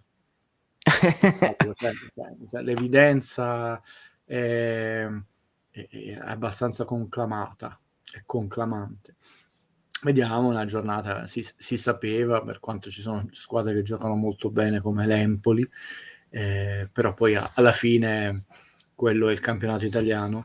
Considera, attenzione, che l'Inter ha gli stessi punti dell'anno scorso, il Milan c'ha 2 punti più dell'anno scorso, la Roma c'ha 1 punto più dell'anno scorso, è la vera squadra, e ve lo sto dicendo dall'inizio del campionato. Voi puntate lo scudetto, io dico sarebbe un miracolo andare in Champions, perché significa far fuori che è più forte del Napoli, e l'Atalanta che per quale misterioso motivo, io non so perché debba crollare, come tutti dicono i miei colleghi, e vi ho mostrato numeri alla mano che negli ultimi 3 gironi di ritorno ho sempre superato i 40 punti, 42, 43. L'Atalanta ha già 3 punti più del girone di andata dell'anno scorso, e parte lento. È vero, anche il Napoli ne ha 7 in più, lo sappiamo benissimo, però ho detto, dato che Inter, Milan e Juve, insomma, con le buone, con le cattive, con le cattivissime ci devono andare, Napoli la corsa sull'Atalanta quindi sarà fondamentale lo scontro diretto, sarà fondamentale la partita di domani. La partita di domani diventa una partita chiave per il Napoli, chiave proprio per la stagione. Lo era quella con la Roma, avete visto, la Roma poi va a vincere a Cagliari, poi sentiremo che cosa è successo dal maestro Mazzarri. Sono quelle partite dove se tu azzanni l'avversario lo metti in crisi. La Roma è uscita da un pareggio che gli è sembrato una vittoria, era molto rinvigorita, e il Napoli, per quanto è rinvigorito, è uno di quei momenti che diceva Gattuso, forse sbagliando, ripetendo il termine veleno, ma all'interno della stessa partita una grande squadra, cioè l'Inter oggi ha dei momenti di difficoltà. Luperto praticamente spiazza Andanovic, si immola, difensore dell'Inter, e salva, si dice in gergo, sulla linea, in realtà era nell'area piccola, c'è un probabile fallo di rigore, e poi azione e gol. Le grandi squadre così vincono. Non so se un amico Bellino, non Chio, scrisse tempo fa un commento criticandomi: mai visto la Juve, manco un tiro in porta, ha vinto col Chelsea. Ma in campionato italiano non si vince giocando in maniera spettacolare, si vince vincendo. Si vince ormai, vincendo. Sì, scusate, lo so che non è una, come diciamo, no, è proprio più bella. Alla mia almeno eleganza nelle loche, ho detto, però è così, cioè si vince vincendo, è sempre domani, quando te, ma noi dall'Inter, dalla Juve ci aspettiamo per una squadra che può fare più, e finisce il giro di andata. Nel giro di ritorno, queste ormai sono partite da vincere, si passa da che, però questa non è stata una partita all'altezza, a giro di ritorno, e adesso però non è il momento di guardare il bel gioco, è il momento di passare ai risultati. E quando c'è stato il bel gioco, 38 partite, tu vai a vedere che ha vinto lo scudetto, ha fatto 2 partite buone. Ieri abbiamo visto, poi lascio a voi le domande, un Milan a San Siro fare una partita di una modestia incredibile, com'era la Juve schiacciasassi, attenzione, c'è una squadra che ha fatto 28 punti su 30, quindi tu ti aspetti uno squadrone, calcio scintillante, occasioni, una partita di una bruttezza assoluta, speculare, ed è la squadra che ha 28 punti su 30. Tant'è vero che poi in Europa prendi batoste da tutti, anche se in quarta fascia.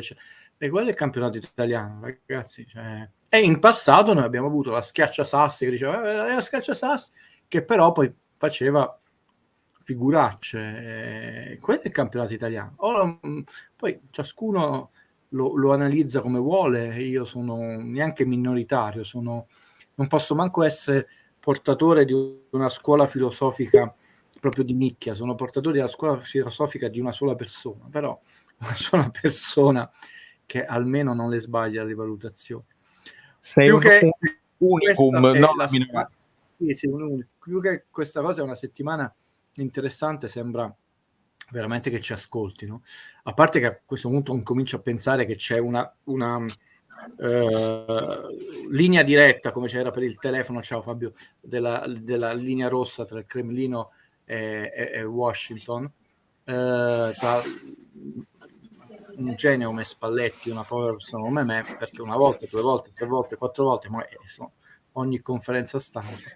Una settimana che ci ha dato tanti spunti, e sono quegli spunti che vi dicevo, ragazzi, l'ha detto anche oggi tra le righe Spalletti, lui è stato sempre abbastanza diretto, però ha detto più o meno servono tante cose per vincere, e quelle cose, se ce le hai, sono punti, se non ce li hai, sono punti in meno.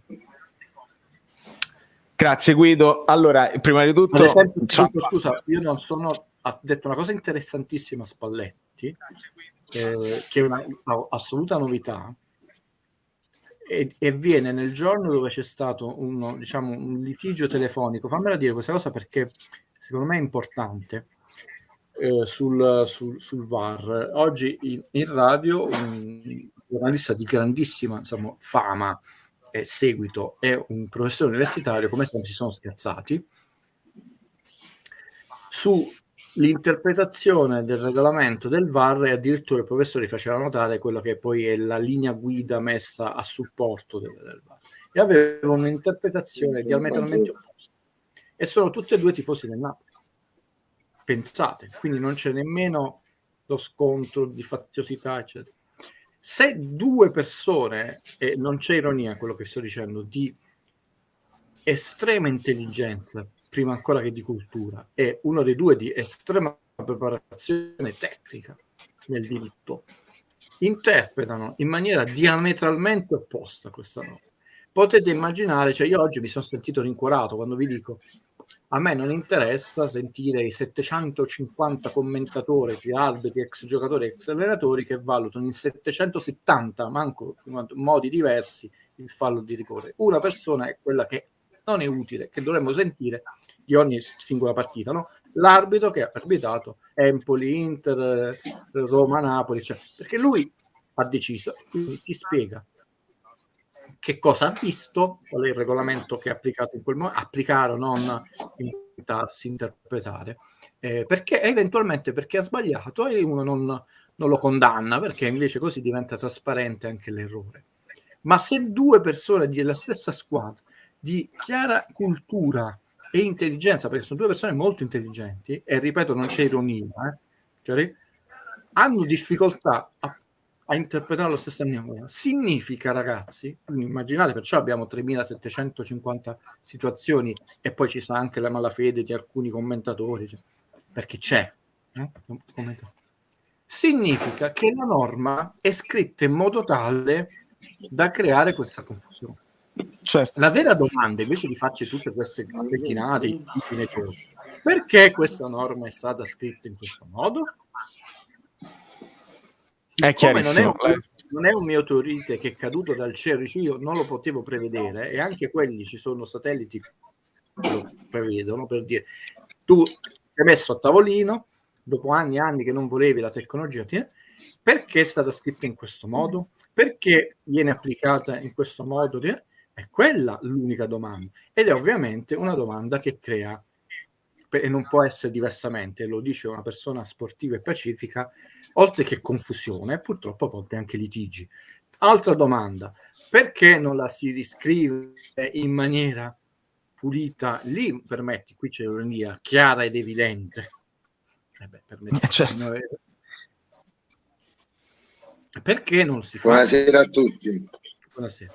Questi sono degli interrogativi. E Spalletti ha detto una cosa importante, quasi rispondendo a un esimio collega che non è becca una, un giorno la dovrà beccare, non lo nominiamo perché io nomino solo quelli bravi, che se ne esce, no, la chiamata, e lui, vedete la chiamata di Antisport, e Guido Gentili che vi ha detto una cretinata, e vi ha detto anche il perché, non perché Guido è Dio, perché tu puoi avere una partita estremamente corretta dove non c'è nessun episodio dubbio di richiamo, proprio non c'è stato un fallo. Ci sono state delle partite degli anni scorsi del Napoli dove non c'era proprio un fallo fatto dall'una e dall'altra parte. Bellissimo.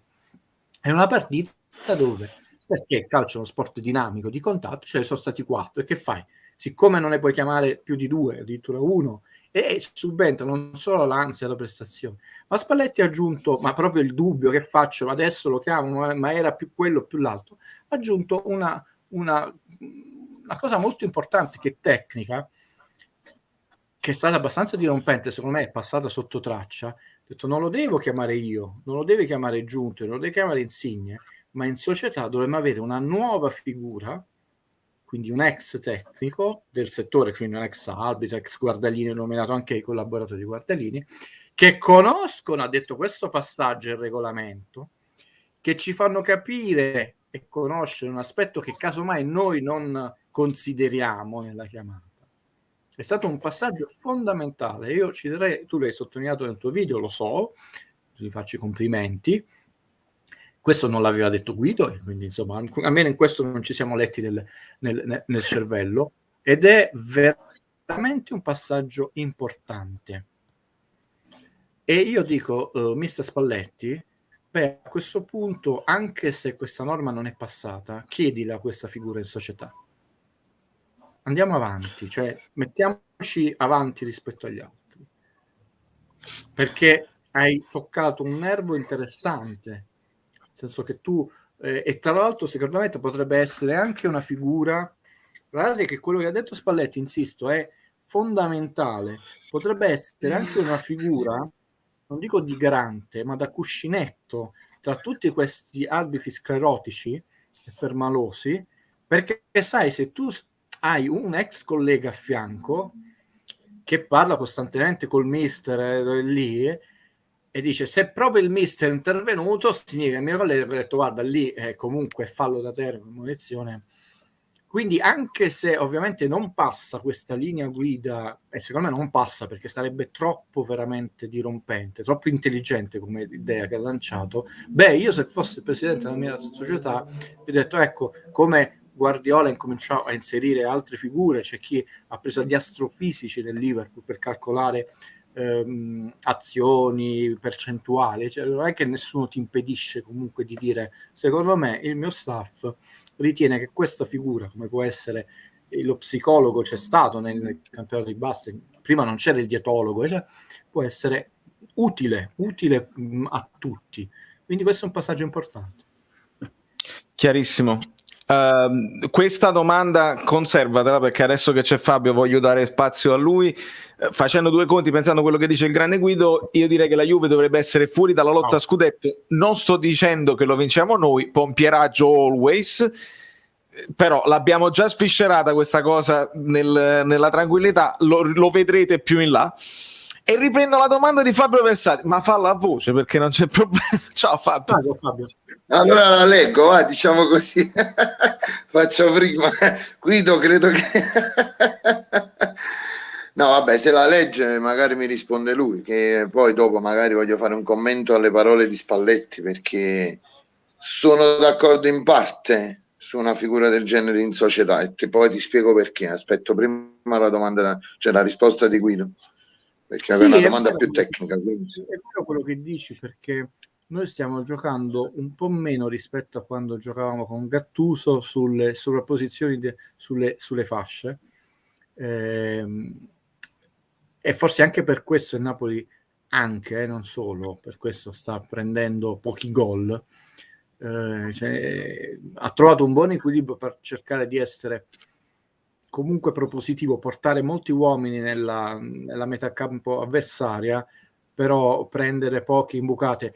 Valerio ha detto una cosa giusta nei precedenti video, no? Soprattutto nella prima parte della stagione, noi o vincevamo o perdevamo. Con Gattuso si pareggiava poco, ma soprattutto delle partite che meritavamo di vincere, addirittura le abbiamo perse, non solo per errori arbitrali. Pensiamo anche a quando lui arrivò a Napoli, quella sconfitta assurda in casa col Parma. Oddio, ci fu anche un giocatore che scivola, no? Cioè, però ho detto, noi abbiamo perso delle partite che intanto non col pareggio, che può sembrare con la regola dei 3 punti una mezza sconfitta, invece avrebbero pesato in maniera favorevole, come quando io dissi attenzione, oggi il Milan tutti stanno criticando che ha pareggiato in casa con la Sampdoria, recuperando tra l'altro uno svantaggio. Questo sarà il punto decisivo.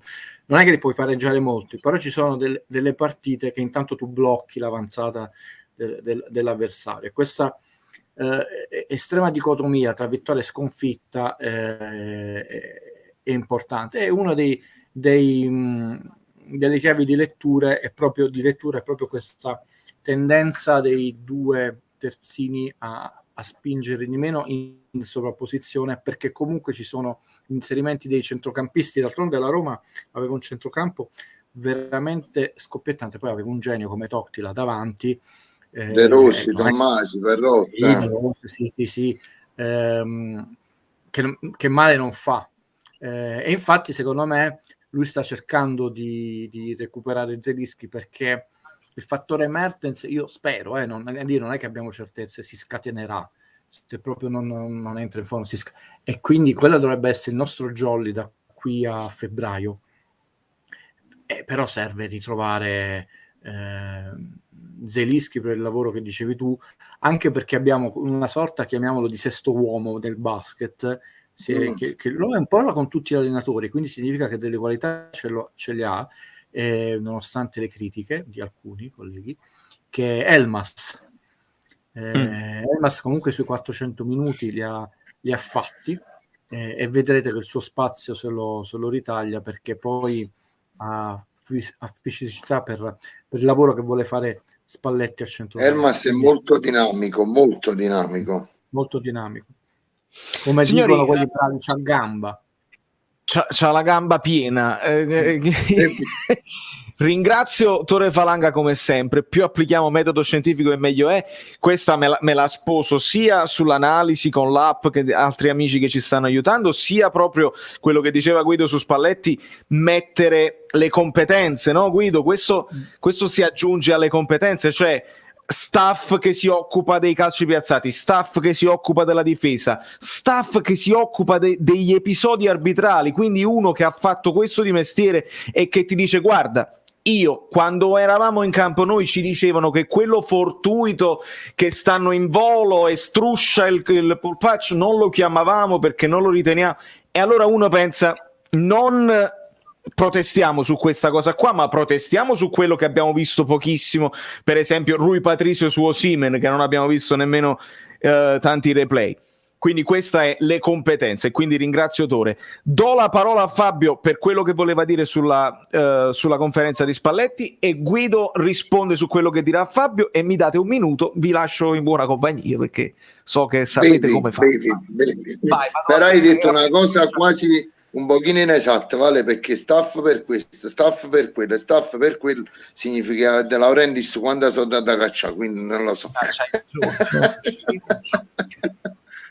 No, su Spalletti sì, ho detto, non sono molto d'accordo, semplicemente perché credo che non ci debba essere una figura professionale. Semplicemente dovrebbero uniformare ogni metodo di giudizio, tutte le, diciamo, i falli presunti che siano, tutti gli arbitri dovrebbero arbitrare in un'unica maniera, come un po' per la pallanuoto, il basket, e non a interpretazione o magari, come dicono, chiaro evidente errore, protocollo.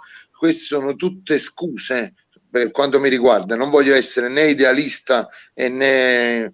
Io ho usato un metodo un po' particolare e forte in un commento che ho lasciato a Valerio, che non lo voglio ripetere perché non è molto, diciamo, per la serata, però credo che... Quello che proponi tu è fantascienza, invece andando sul concreto, che già fantascienza. Sì, non è realizzabile, non che non è tecnicamente facile, si realizza in 0 secondi, quindi non era realizzabile. Perché nel basket sì, perché nel pallanuoto sì, qui. Nel tennis, cioè non è che nel tennis la palla va un centimetro fuori alla riga, Fabio, c'è un arbitro che dice in e un altro out. Fabio, ci sono due ragioni molto semplici che vanno dette, io poi uscirò con questo articolo sullo stadio. Innanzitutto diciamo, il mondo è di chi lo fa e di chi lo popola. Chi fa e popola con tutte comunque le devianze e le distorsioni del caso il mondo del tennis, il mondo della pallanuoto, fino ad arrivare al mondo del calcio. Gli scandali ci sono stati pure negli conti di Olimpiadi di pugilato, non è che non esistono nello sport, siamo umani. A me questa idea che dicono molti colleghi è non dobbiamo mettere in discussione la buona fede degli altri, mi fa girare le scatole. Nel mondo, l'ho detto, è un fatto tecnico, qualunque arte e mestiere, dall'architetto al prete al medico, inutile che ne chiamo tutti, ci sono persone bravissime, perché ci sono i geni, ci sono persone normali, ci sono seri professionisti e ci sono persone corrotte in tutti i settori, no? Perché tutti, non c'è un settore nella vita, non vedi il professore universitario che si vende per favori sessuali, le sa allo studente, e c'è il professore che non guarda in faccia a nessuno, c'è il medico missionario che ci rimette la vita in Africa e ci sono i medici pedofili, no? È uno scandalo. C'è l'architetto geniale Renzo Piano, una superstar che non solo è bravissimo, ma è veramente un genio dell'architettura, e c'è la Zecca Carbugli che fa gli imbrogli al comune. Non diciamo nulla. No, gli arbitri sono l'unica categoria al mondo dove non sono bravi, nessuno è corrotto. Ricordiamo che non è fumo in dasta, no, che ha arbitrato Roma-Napoli è stato sospeso perché faceva la cresta sui rimborsi insieme a altri 5 colleghi. Quindi insomma, io già la mano, se mi chiedessero qui tu la metti la mano sul fuoco su quell'arbitro, io non sto dicendo che è nulla su quella, però intanto la mano io non la metto sul fuoco, me la tengo bella sana perché mi serve per scrivere. Quindi ma prima cosa la seconda è che chi popola il mondo dell'NBA, cioè tu devi vedere che i presidenti del mondo c'è nel mondo dell'NBA un presidente come quello della Sampdoria? Il tifo di chi va a vedere le partite dell'NBA, ogni tanto c'è un episodio, e infatti succede multe da morire, no? Ma è rarissimo.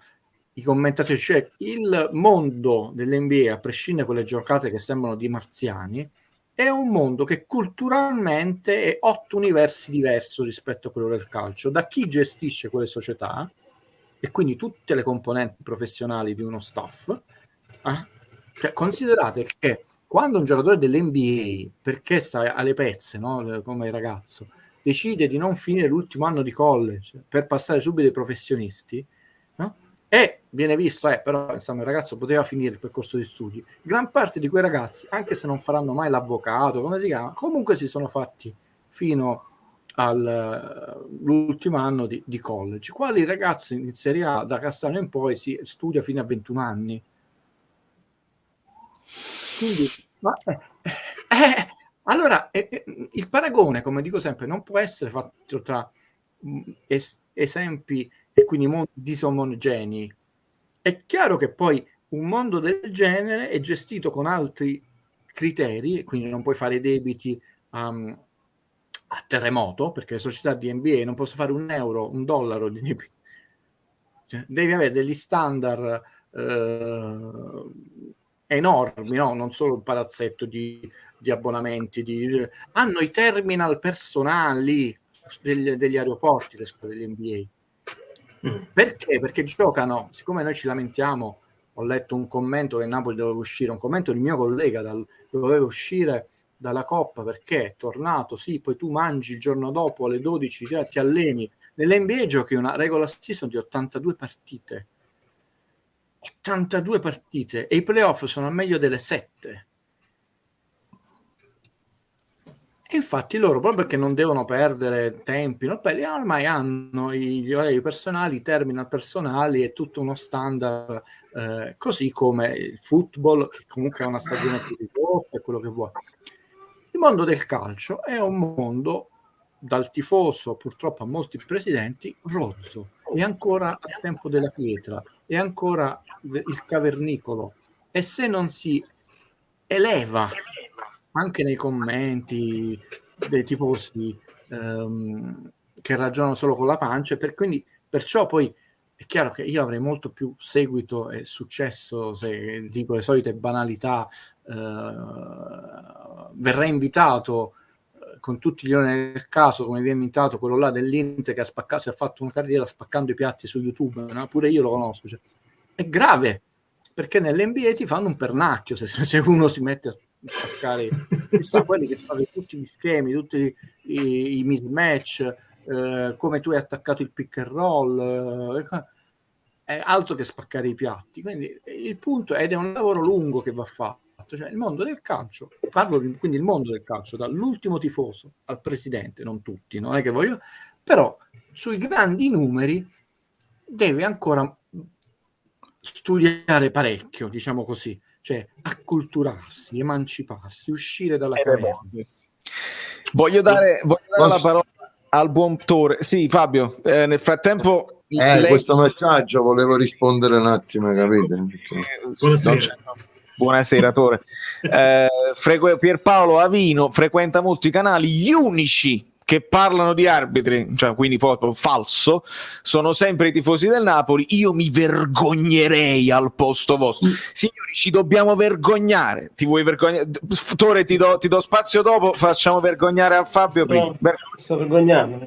Io mi sto vergognando proprio perché ho letto una cosa del genere, in quanto noi proviamo semplicemente ad estrapolare quelli che siano magari comportamenti subdoli, diciamo l'ombra, perché chi vive nell'ombra ha sempre ragione per quanto mi riguarda, e questo volevo dire a Guido. Semplicemente mi vergogno di dire che tipo un arbitro interpreta il fallo in un modo e un altro in un altro. Era questo quello che volevo dire io, Guido, a prescindere. A questo simpatico Giovanotti non rispondo, ma e ti spiego perché non rispondo, come non rispondo al telefono adesso. Perché io voglio idee, dobbiamo confrontarci sulle idee, se le mie idee giuste, sbagliate, implementiamo. Tu non hai espresso un'idea, manco un giudizio, e non posso sottrarre tempo prezioso alle persone che ci ascoltano. Io, e basta leggere i miei articoli, propongo sempre idee, e neanche legate necessariamente alla mia squadra, ma a volte sempre nella speranza, almeno una di queste venga raccolta, di creare un calcio più trasparente, più bello, più pulito, migliore. Non è espresso nulla, signor, chiamati col tuo nome. Quindi andiamo avanti. Vorrei dire... ho fatto anche un gaffo intellettuale, nel senso, siamo stati 10 minuti a parlare, a dire, ecco, io farei così, questo perché in questo modo si migliora. Arriva lui, vi lamentate, ma il cervello ce l'hai collegato alla spina o no?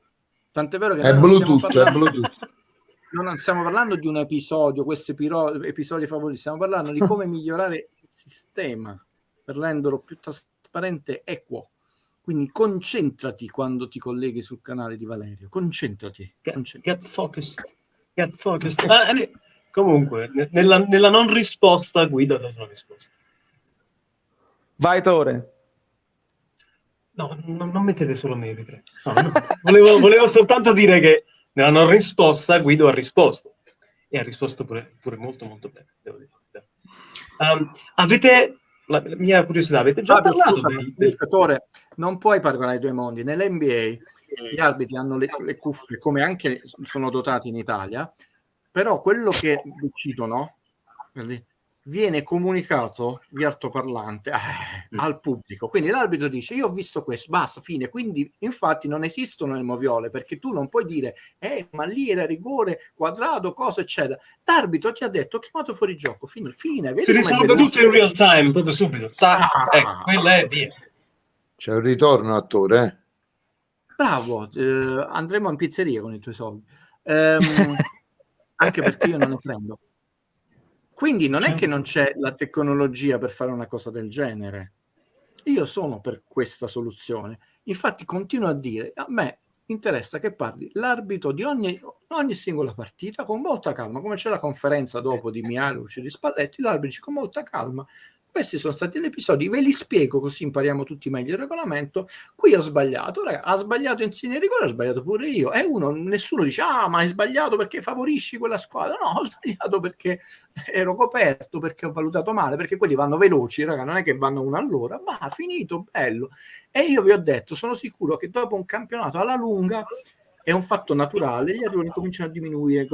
Il VAR, continua a dire, dovrebbe essere applicato di diritto sempre, in modo tale che nessuna scuola può lamentarsi con alcune interviene, con alcune interviene, ma anche questa chiamata non chiamata, il VAR controlla di diritto tutti i gol, fine della storia. Va veloce, pratico e veloce. Dov'è lamentarsi, amico Bellino? Ma veloce, perché non lo si fa? Detto, la chiamata è un di più, ma si può benissimo addirittura andare oltre per dire ogni gol, ma come è giusto che sia. Se il VAR chiama l'arbitro, ha detto: guarda che in realtà tu non hai visto un tocco di mano, l'arbitro non può a vedere, ha detto no, io lo giudico, l'ultima decisione. Qui fu importante quello che disse Ancelotti, ed è il vero nervo scoperto. Mi devi rispondere, Rizzoli, e poi c'è stato il grande casino. Chi arbitra, il VAR o l'arbitro? Rizzoli disse l'arbitro, e non è sempre così, perché lì abbiamo l'ennesima situazione di disomogeneità, a volte interviene, a volte non interviene, a volte è più forte perché è più carismato più quello che salvare, e quello si sta zitto e decide di cambiare la decisione pure se la situazione è controversa, perché è chiaro, tu non hai visto che Mario Rui ha dato uno schiaffetto con la mano alla palla, non l'hai visto perché era coperto, e il VAR ti dice: guarda, c'è un fallo di mano, lo vai a vedere e giustamente ritorni sulla tua decisione e annulli il gol, come potrebbe essere in maniera pulita. Noi abbiamo invece avuto episodi dove siccome c'era Rossato, oppure pensate l'anno scorso all'arbitro di Benevento, no? Quando poi Foggia si è andato su tutte le furie, è uno di quei casi di non solo di disomogeneità dove tu contraddici la dichiarazione ufficiale di Rizzoli. Allora la vogliamo rendere omogenea, chiara e trasparente questa situazione? No, perché sono tanti anni che c'è sto VAR e le polemiche aumentano. Quindi non c'è la volontà, c'è la tecnologia, c'è la possibilità, addirittura non è, lo ripeto all'amico Bellino, neanche una questione di costi, perché non si tratta di aggiungere una persona, di aggiungere un satellite, si tratta semplicemente di prendere quello che ha scritto, fare con la riga, detto il VAR comunque fermati un attimo, stai proprio a rotare. Io lo capisco perché si spiega il perché, te lo aiuto. Il 19 dicembre ci vediamo, va bene. Vuol dire che è milanista milanista che è venuto qua a dire al Napoli: vi lamentate degli arbitri, no? E quindi è chiarissimo. Io che cosa ho spiegato agli amici abbonati, e ci sono Fabio e Ettore testimoni in questa cosa qua? Quando la Juve sta in difficoltà nella rincorsa è perché non ha il Napoli davanti, ha Milano davanti, la città di Milano davanti. E se noi facciamo finta di non vedere queste cose, noi a inizio a bocce ferme, Guido, questo ho detto a inizio live, noi parliamo solo di campo, diciamo che Mario Rui è basso, diciamo che Fabian Ruiz è forte ma si trascina la palla e facciamo i paragoni con le altre squadre. Dopodiché tutti gli anni, da quando il Napoli è tornato in Serie A, facciamo faccia e fronte con la realtà dei fatti, perché la realtà dei fatti storicamente, e Guido adesso ci ricorda un attimo in quanti anni quante squadre del Sud hanno vinto, la realtà dei fatti è che il campo non basta e che devi avere un peso specifico dove conta e farlo in modo buono e preciso, perché altrimenti non vinci. Puoi avere chi vuoi tu, Cavani all'epoca, non bastano, puoi avere Sarri col miglior gioco, Mertens che segna tutto a forza, non vinci. Caro Pierpaolo Avino, io ti faccio sono due le squadre del sud che hanno vinto, il Cagliari e il Napoli. Ma il Cagliari non solo aveva una squadrona, aveva il più forte di tutti. Gigi Riva, vero? Io ho sentito due interviste di due, diciamo, di Orsato a posteriori e Calvarese dopo che si è ritirato, ha detto ho sbagliato su Quadrato, e Orsato doveva ammonire Pjanic. Mariani, che ieri le Iene lo hanno intervistato fuori, non so quale centro sportivo, ha detto no, non posso lasciare dichiarazioni. Ah, ok. Allora, ti riporto una cosa più interessante. Una volta scrissi su un articolo, ok? Già l'ho detto una volta sul canale di Valerio. Nel NFL, cioè la National Football League, che è il più importante campionato di football, chiaramente americano, al mondo, cioè probabilmente il campionato più ricco, 30 secondi di spot al Super Bowl costano come attici a Hong Kong. In 31 campionati, cioè negli ultimi chiaramente 31 campionati, hanno vinto 15 squadre diverse. Stiamo parlando, ci vediamo il 19 dicembre, del campionato più ricco al mondo. Quindi non stiamo parlando dei pezzenti, stiamo parlando del massimo dell'esasperazione, scusa Valerio, mi correggo io su di me, stiamo parlando dell'esasperazione del professionismo. In tutta la storia dell'NFL mai nessuna squadra ha vinto per 3 volte consecutive il Super Bowl. Al massimo si fermano 2 volte. Sono pezzenti. Il campionato professionistico per eccellenza al mondo, di quello che è chiaramente il campionato dominante, ci vediamo al 19 al mondo, è l'NBA. Perché l'NBA? Tifoso del Milan, ma chiamati col tuo nome.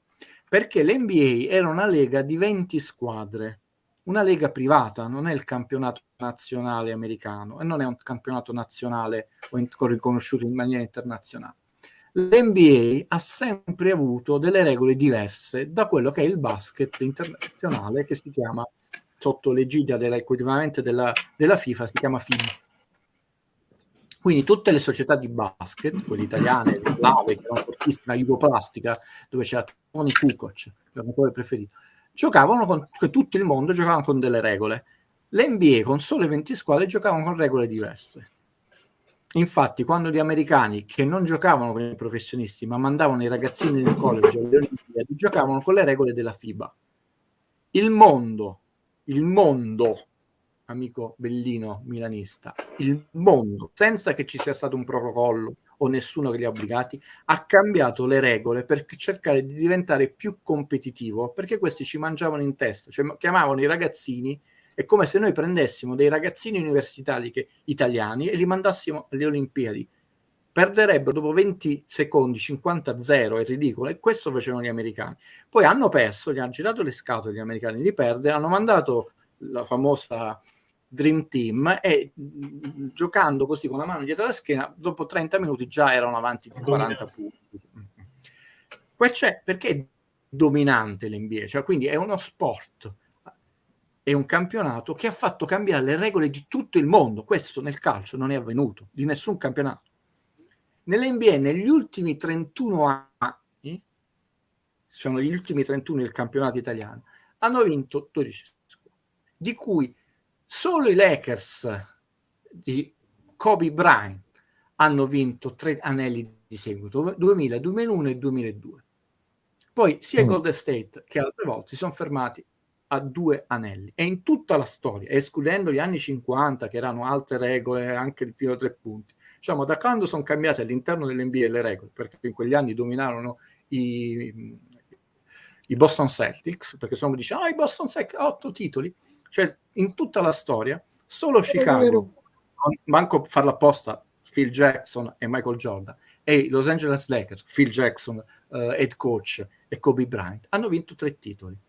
Cioè parliamo di squadre ricchissime, parliamo di una squadra dove David Beckham, una delle più grandi stelle pop, non mi interessa come calciatore del mondo, racconta che va nel bagno del Forum, poi nel Stadium Center, e esce dal bagno, Jack Nicholson fa "It's all yours", è tutto tuo. perché incontri gente, io adesso nel mio articolo ho detto, cioè, possibili che questi dell'NBA sono tanto cani che non riescono a portare una squadra a vincere 5, 6, 7 titoli così. È così in tutti gli sport. Nel calcio no. Negli ultimi 32 campionati della Liga Spagnola hanno vinto solo 5 squadre. E tra l'altro nella notte dei tempi nel Deportivo nel 2000 il Valencia Benitez 2002-2004, negli ultimi anni hanno vinto Barcellona, Real Madrid, Atletico. Nella Premier League, la tanto decantata Premier League comunque, quindi, perché noi qua altro che parliamo di arbitri, amico Bellino, qua noi parliamo di sport, manco di calcio.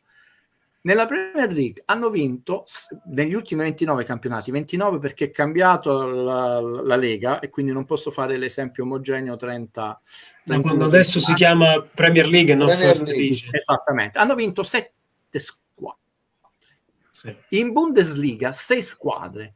In Italia, considerando gli ultimi 32 anni, vado indietro, quindi prendo anche il Napoli e la Sampdoria 7 squadre, ma se prendo ovviamente gli ultimi 30 anni 5 squadre e negli ultimi 23 è evidente, però 5 squadre, Guido, 5 squadre tu stai inserendo Lazio e Roma che hanno vinto un solo scudetto. Sì. Quindi ragazzi è evidente che è uno sport, quindi non è un problema solo del campionato, è uno sport dove l'arbitro influisce non tantissimo, totalmente. E le regole non si sono mai cambiate perché ovviamente ci sono delle squadre che fanno pressione. Perché io non sto paragonando il Corriere dei Piccoli col calcio, io sto paragonando sport e campionati più ricchi, più prestigiosi, più organizzati e più esasperati. Allora, perché lì c'è una divisione delle squadre che è il doppio o più del doppio, il triplo come divisione dei scudetti? E di nono, perché lì, e te lo posso dire, amico Bellino, perché io mi sono allenato con i giocatori dell'NBA quando stavo in America, io ci ho giocato, io ho chiacchierato con gli allenatori, come si chiama.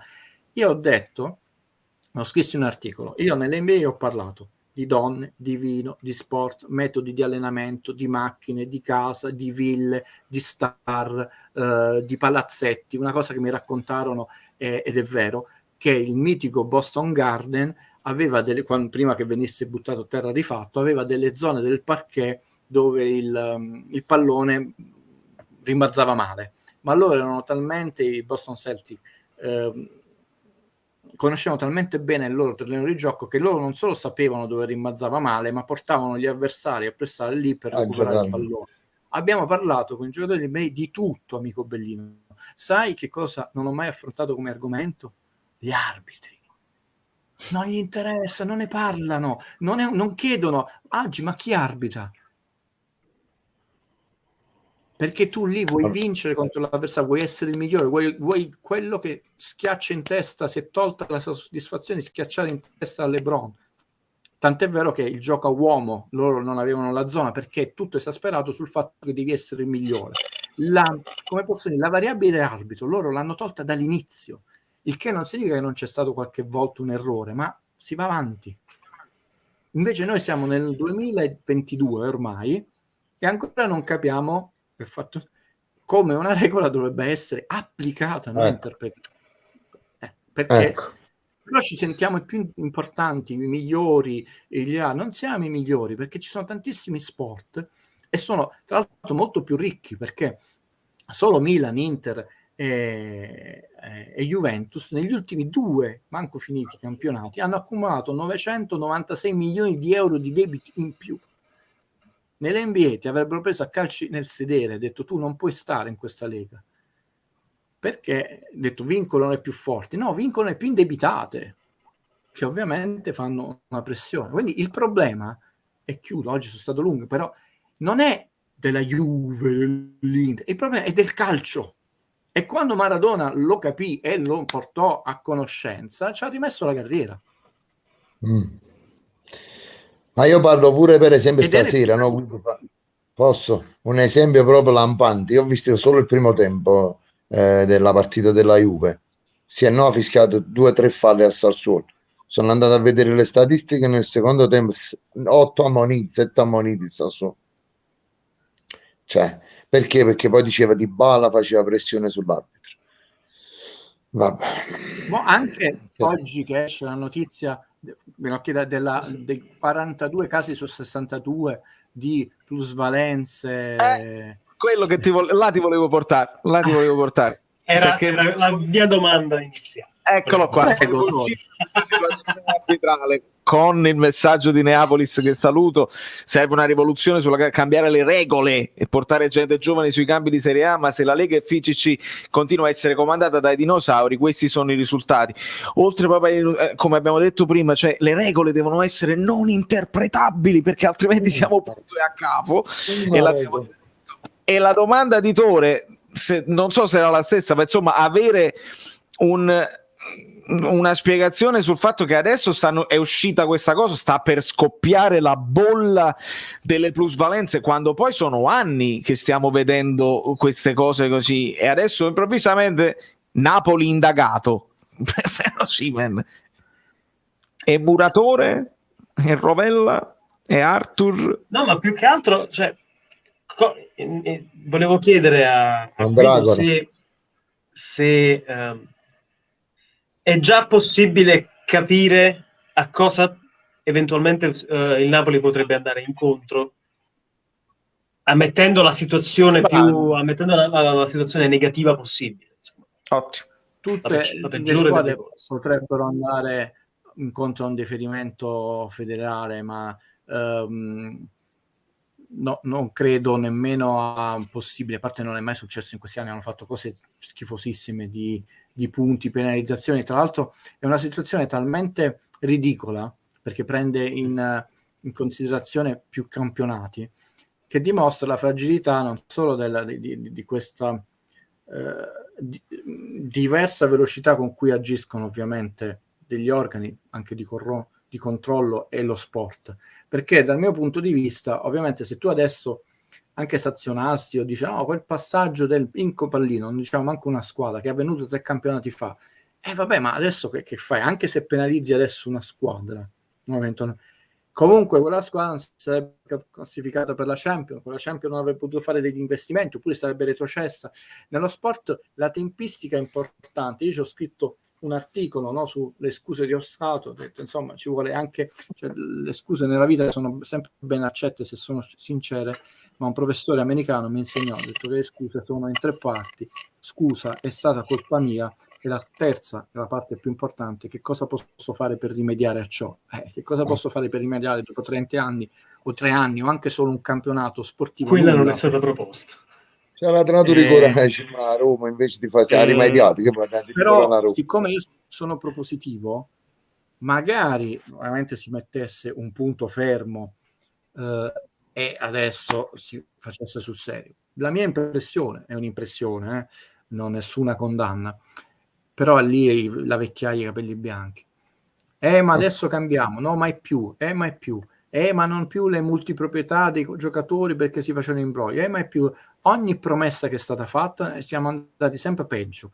Addirittura è arrivato il Covid, dove alcune squadre, nero su bianco, è vero, hanno premuto per tornare a giocare in pandemia perché si erano venduti, spesi soldi di partiti che ancora non si erano giocati, perché quest'altro malvezzo, noi abbiamo avuto gli anni dell'Inter di Mancini, che l'Inter allo scoperto faceva investimenti perché doveva andare in Champions League, era sotto fare finanziario, ho detto no, ma noi anticipiamo questi 35 milioni, ma quei 35 che stai utilizzando per prendere un terzino sinistro non è già un violare la sportività del campionato? No, abbiamo avuto schifezze inenarrabili, dove ovviamente, come succede per delle parti politiche, nel calcio funziona non una doppia, una N morale, cioè la morale è sempre la tua e poi gli altri sbagliano, poi quando gli altri sbagliano e tu sbagli, un bordello. Non sono molto ottimista su questa cosa, però se realmente si facesse pulizia su tutte le squadre, si scrivessero le regole, perché alcune di queste regole sono, come posso dire, consentite, sono legali, però hanno gonfiato in maniera incredibile, oltre che i bilanci a vuoto, i portafogli dei procuratori, perché poi si parla sempre di crisi, un mercato senza soldi, un mercato senza soldi.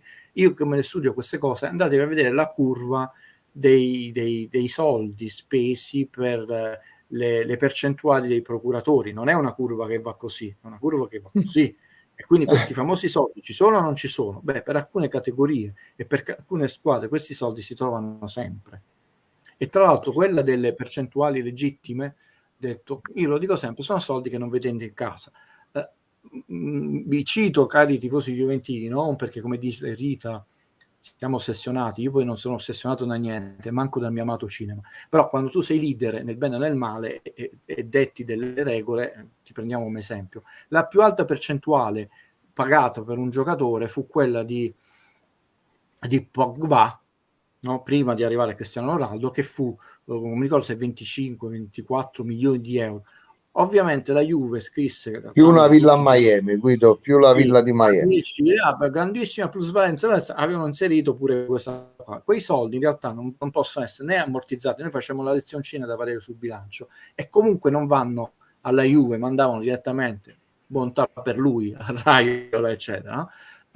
Anche Cristiano Ronaldo, c'è stato un passaggio alla Juve di 100 milioni netti a Real Madrid più 20 e passa a Mendes, cioè. Quindi è arrivato il momento e sono soldi, amici sportivi di qualunque squadra, che poi noi non vediamo in campo, non vediamo in stop fatti bene, perché dici no, quelli in vivai, vediamo a arricchire poi società offshore, vedete le trasmissioni di Report che hanno 3.700 passaggi di altre società offshore e che quando pure provi a intervistarli si incazzano, però abbiamo dopo il calcio, quindi anche se con colpevole ritardo, se questa diciamo inchiesta viene svolta con serietà, correttezza e fino in fondo, non come le famose esami di Suarez, e finalmente aiuti a creare un sistema un pochino più equo e onesto, ben venga, e si puniscano tutte le squadre. Ma io penso che neanche un deferimento, manco una, per rispondere Titore, manco una bacchettata sulle mani avverrà, perché penso l'esperienza in questi anni, no, sai, sarebbe veramente epocale, però in questi anni noi abbiamo avuto tante e poi sono finite quindi i tribunali. Signora ai libri. Allora voglio rispondere a Francesco Langella che ritorna sul discorso di Zielinski. Francesco, non te la leggevo la domanda perché l'avevamo già affrontato. Sì, in effetti l'abbiamo già letta questa cosa qua. Un po' è lo stato di forma e un po' è anche la posizione, l'abbiamo detto anche nella scorsa live, insomma se tu lo allontani dalla porta è chiaro che i numeri si abbassano, 0 dribbling, poi i gol, l'anno scorso andò in doppia cifra. E riprendo questo messaggio di Nicola, forza Maradona, a 13 anni andavo da solo a Napoli per vederlo e per chiedere a Guido un parere sulla situazione Maradona Cup, visto che sono uscite risposte o almeno notizie o comunque cose, sono uscite quante cose? Sono uscite cose che non collimano tra una l'una con l'altra. O il Napoli ha chiesto troppi soldi o il Napoli ha rifiutato per non congestionare il calendario. Guido, tu cosa ne pensi? Io tra l'altro vi devo fare una confessione, ho mandato abbastanza presto in privato la notizia a Valerio, l'avevo avuta segretamente molto prima, ma non avevo proprio il cuore di mandargliela, quindi se no l'avrei mandata addirittura un'ora prima che uscisse sui siti, sulle agenzie. Oggi sono stato anche velatamente attaccato da un sito per l'articolo che ho fatto, mi fa sorridere. Rispondo a Valerio, io penso tutto il male possibile, ma semplicemente perché di nuovo si cade nella trappola dei talk, di parlare del nulla, e come ben scritto in questa cosa. Possono fare tutte le coppe che vogliono, il problema è che la dovevi organizzare tu prima, cioè è anche giusta volendo non la giustificazione, la spiegazione di Spalletti, però noi ci troviamo in mezzo al campionato tra partite importanti a ridosso della sfida del Milan, sono il primo a dire forse non è il caso di andare a giocare un amichevole in un altro territorio, un altro clima, viaggi, perfettamente d'accordo, ma cadiamo nella trappola di arma di distrazione in massa. Scusa, ma perché non abbiamo organizzato nulla fino adesso? Lui poi sarà vero, io infatti l'ho scritto, non conosco, perché veramente non le conosco, le iniziative che sia la società che il comune eventualmente sta pensando, sta prendendo in essere, sta organizzando, quindi sono in attesa. Però anche se sei in attesa, come lo siamo tutti, fra 3 giorni è il suo compleanno e fra 30 giorni, 25 novembre, un anno. Cacchio, è passato un anno. Ma perché dobbiamo essere sempre quelli dietro? Poi si organizzerà una cosa meravigliosa, però ripeto, io sto aspettando ancora i saluti di Amsic. Di nuovo, questo volevo dire.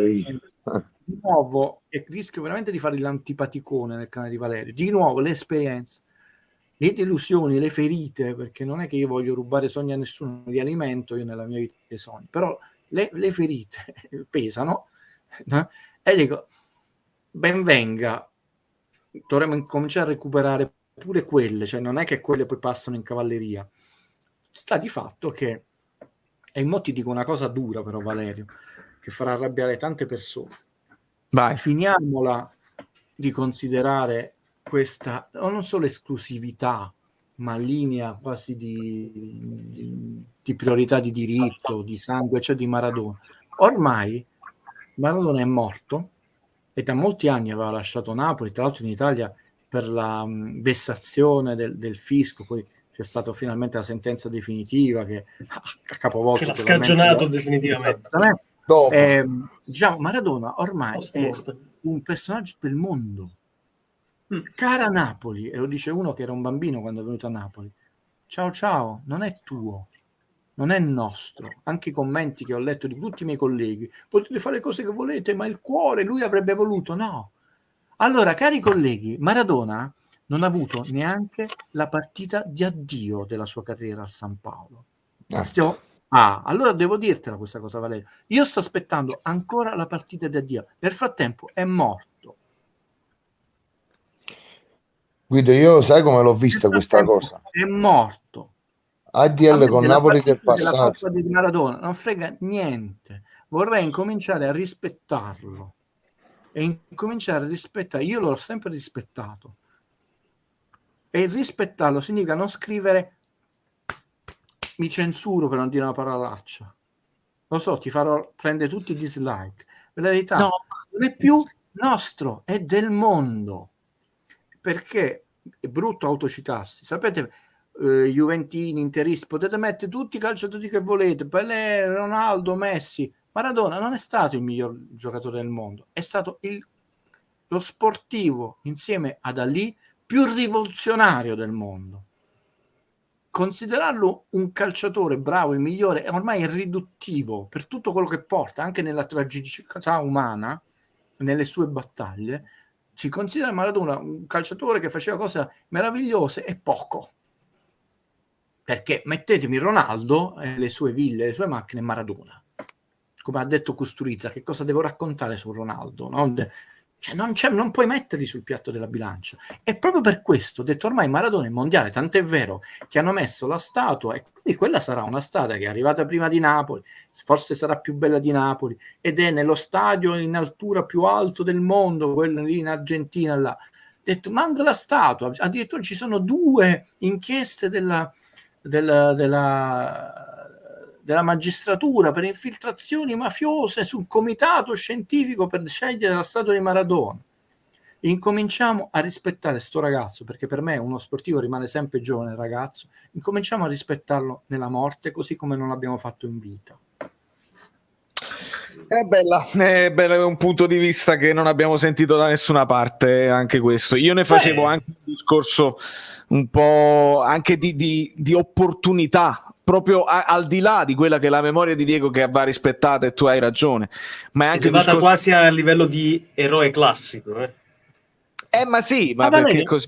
Ti rispondo subito, sai che io faccio proposte. Era facile, invece di fare tanti amichevoli censura quest'estate, le facevi organizzando un quadrangolare al San Paolo in onore di Diego, e ogni estate tu univi utile e direttevole, no? Ma è questo quello che ti volevo dire io. Secondo me ADL col passato non vuole avere niente a che fare, e ce lo sta dimostrando, che si chiama Maradona, che si chiama Amsic, che si chiama qualsiasi cosa, solo Grava, niente di meno, è riuscito chissà come, per magia, a restare nella società del Napoli. Che lui abbia voglia di scrivere il proprio nome nella storia del Napoli in maniera... Ed era Valerio, ed era facile, perché vedi, se uno c'ha idee, tu non dovevi farlo col Boca, il Barcellona, il Siviglia, le squadre che avevano giocato con Maradona. Siccome Maradona è ormai non è più un giocatore vivente, quindi dici no, lo devi legare necessariamente al Maradona, è diventato un'immagine pop. L'immagine del suo funerale è già di diritto una delle più potenti del nuovo millennio, pare quello di Lady D, eccetera. Tu ogni anno facevi un triangolare, un quadrangolare, semifinale e finale ad inviti, ed era ovviamente, stai sicuro che ci sarebbe stata la fila, un vanto poter essere invitati alla Coppa Maradona d'estate. Tu ti invitavi il Real, il Paris Saint-Germain, una squadra cinese, così ti aprivi al mercato cinese, una squadra statunitense, una squadra spagnola, cioè, facile. Lo dovevamo fare noi, quindi non è il fatto ha offerto tanto, ha offerto poco, perché non lo si è fatto? Si doveva fare. Che non vuole. No, non si è fatto perché non si vuole a questo punto, perché non è che era impossibile invitare. Questa mi sembra interessante, Guido. Se il Napoli fosse quotato in borsa, cambierebbe in meglio e avrebbe più potere in Lega, secondo te? No, perché tu devi avere dei dirigenti come hanno sempre eletto l'Inter, ne ha due, perché poi Marotta, che era in quota Juve quando è passato all'Inter, essendo ancora nel consiglio, cioè non si è dimesso, no, non c'entra niente. Il mercato azionario ti dà eventualmente la possibilità di raccogliere determinate somme, soprattutto in poco tempo, quando ci sono delle notizie, più 20%, ma sono due mondi separati. Anzi, noi abbiamo spesso delle situazioni che diciamo, com'è che nessuno interviene, che ci sono delle... Pensate, no, quando si parlò di Guardiola, come schizzò il titolo, poi Sarri, non c'entra proprio nulla con il maggior potere in Lega con la quotazione in borsa. E qui mi riallaccio, chiedo ovviamente il parere tecnico attore, perché io ho detto che vedere tutto bianco mi piace, però ci stanno un sacco di iscritti, la cosa dei dollari, troppe parole, pure il sito sarebbe un macello. Troppe parole. Troppe parole. Troppo testo che crea proprio un disequilibrio pazzesco. Allora vai nel profondo, dai, dammi un'analisi di questa eventuale, perché poi non sapremo se uscirà mai una cosa del genere con il nuovo sponsor. Diciamo che l'applicare uno sponsor ad una maglia, secondo quello che io ritengo opportuno, poi è chiaro che ci sono tutte regolamentazioni che vanno rispettate e che probabilmente non conosco, però un logo dovrebbe anche essere gradevole. Già il logo di per sé di questi sono cose tipo Bitcoin, no? Suppongo. È moneta virtuale, giusto? Sono dei token. Sì. Ecco, già il logo è orribile di suo, perché è ovviamente è pensato per essere iscritto in questo rettangolo, ma troppo testo e non ha proprio alcun... Già pure il font è pesante, massiccio, è grezzo, semplice. Cioè, per assurdo, il logo Lete è molto più aggraziato proprio per il suo font delicato che ha. Adoro la professionalità, perché io ho visto il bianco, mi sono eccitato, ho detto com'è bella. Però sì, ma ti dà quell'impressione di cazzotto nell'occhio, perché è un smorzato di entusiasmi, tecnicamente il font utilizzato si chiamerebbe sans serif, cioè ovvero sia senza grazie. È un font sgraziato perché è un bastone, si chiamano così tecnicamente in gergo, anche se non sono un grafico, sono un industrial designer, però ormai faccio grafiche da tanti anni, quindi insomma non è molto molto aggraziato questo. Probabilmente si sarebbe dovuto trovare qualcosa di diverso, sempre magari riferito a questo, ma magari studiare un logo apposito da mettere sulla maglia, almeno gestito in modo diverso. Adesso non potrei dire su due piedi come. Andrebbe analizzata la cosa. Adesso coinvolgo un attimo questa cosa mi sembra simmetrico, nel senso, col fatto che c'ha 3 scritte, no? 1, 2, 3, e quindi ovviamente non è che è simmetrico perché è sbagliato. No, pensavo, non entro nel merito di un esperto professionista come no, ti voglio dire una cosa solo di simpatia, perché poi tu non puoi entrare in un'azienda e cambiargli il logo, perché il logo sappiamo benissimo non solo che cosa significa in termini di soldi, di marketing, di storia, di tradizione. Però stavo ricordando, io che sono più vecchietto, di tanti marchi sulla maglia del Napoli, e per pura coincidenza, no? Ha avuto sempre loghi di marchi dolci, nel senso non solo che insomma erano Mars, alimenti, Buitoni, Cirio, ma anche mai diciamo spigolosi, anche lete e tondeggianti. Quando dico dolci intendo non l'alimento dolce, sì. Dalle forme. Come forme. E tant'è vero che l'ete, se fosse bianco, sarebbe bellissimo sulla maglia del Napoli. Esatto. Come fonte. Cioè. E questo, figurati, ti viene e dice: io ti do 50 milioni di euro per 2 anni per la maglia del Napoli. De Laurentiis si dice subito. Ridevo, era solo un pensiero di uno vecchietto romantico. Detto, quindi è proprio anche dal punto di vista della tradizione, tu dici, è la prima volta che Napoli ha un font così squadrato, ecco, scusa, non mi viene il termine, così squadrato rispetto alle forme tonde, però non c'entra niente. Veramente no, la tua osservazione non è sbagliata, sai Guido, perché? Perché la maglia del Napoli, essendo una maglia molto semplice, ossia senza alcuna striscia verticale, cioè il suo pattern classico è semplicemente il fondo azzurro Savoia, perché si chiama così, con la tonalità di azzurro, e crea praticamente, non dà alcun modo di alleggerire quello che gli viene piazzato in mezzo. Una cosa è avere, per esempio, quella scritta, ad esempio, sulla maglia dell'Inter che ha le fasce verticali, o addirittura su quella del Milan che ha le fasce verticali, e che tu già con la verticalità delle strisce puoi giostrartela in maniera che abbia un senso grafico. Vassili Kandinsky diceva, era proprio fissato con il senso delle linee. Una linea quando nasce non deve morire così nel nulla, deve continuare in qualcosa o deve avere comunque uno scopo. Ecco, le strisce verticali con quel tipo di font lì a bastoni, cioè quindi non con le grazie ma squadrato a sua volta, può avere un certo equilibrio, perché ti ritrovi con degli allineamenti, puoi giocare su degli allineamenti, su degli spessori che puoi aggiustare, che puoi insomma gestire, in modo da creare una sorta di composizione geometrica tra il logo stesso, che è squadrato, come hai detto tu, e le fasce verticali, ad esempio, di squadre come Inter e Milan, quell'altra lì brutta che non ha colori. La cosa quella del Napoli, Valerio? prego. La cosa interessante, non ci dicono, è la curva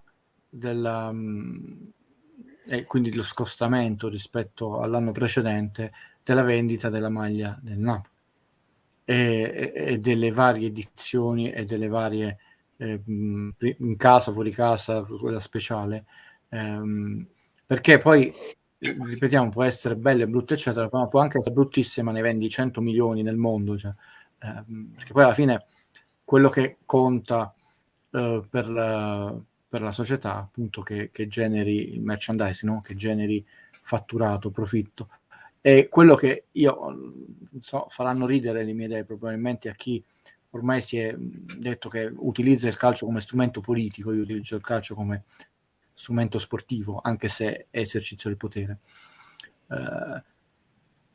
perché tu snobbi tutta una nobiltà di tifosi napoletani, li abbiamo già nominati, artistiche, di tutti i tipi, di tutte le arti, ma sai che significa vedere la maglia del Napoli indosso a X? La Roma lo fece, cioè si trovò per pubblicizzare, io c'ero un film, Russell Crowe a Roma, gli regalò la maglia, Russell Crowe è tifoso della Roma.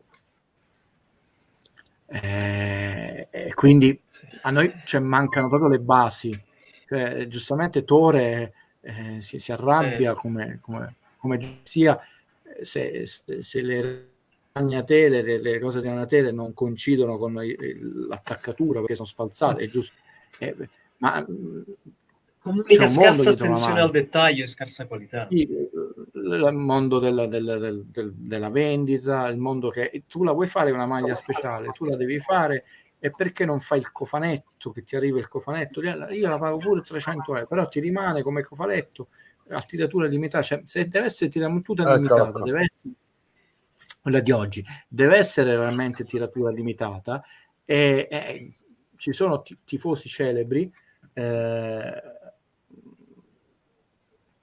tant'è vero che poi di questi episodi eclatanti noi ricordiamo, e non è a caso, l'ho citato, Silvio Orlando, che è una scena dei Young Pop, non dei New Pop del primo episodio, esce a un certo punto, poi te la mando Valerio, così la posti adesso mentre parliamo, esce vestito con tutta la divisa del Napoli e fa il giro del mondo.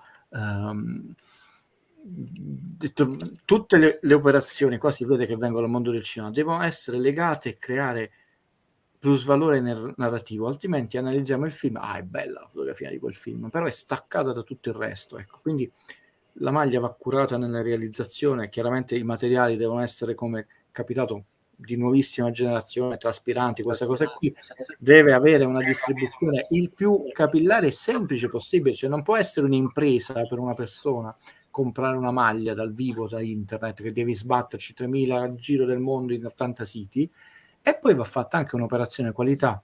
Siccome i tifosi celebri ci sono, le potenziali ci sono, detto, vi ho fatto un esempio, ma noi non abbiamo, anche nel film, no, la famosa scena, ma come stai andando a letto con la maglia di Sforza, nel film di Giovanni Giacomo, me la ricordo io, sono tifoso del Napoli, sì, perché quella di Ronaldo era finita. Ragazzi, siamo indietro, mi hanno detto queste cose. E l'elenco dei tifosi celebri del Napoli è infinito. Allora tu ti inviti Edoardo Bennato, no?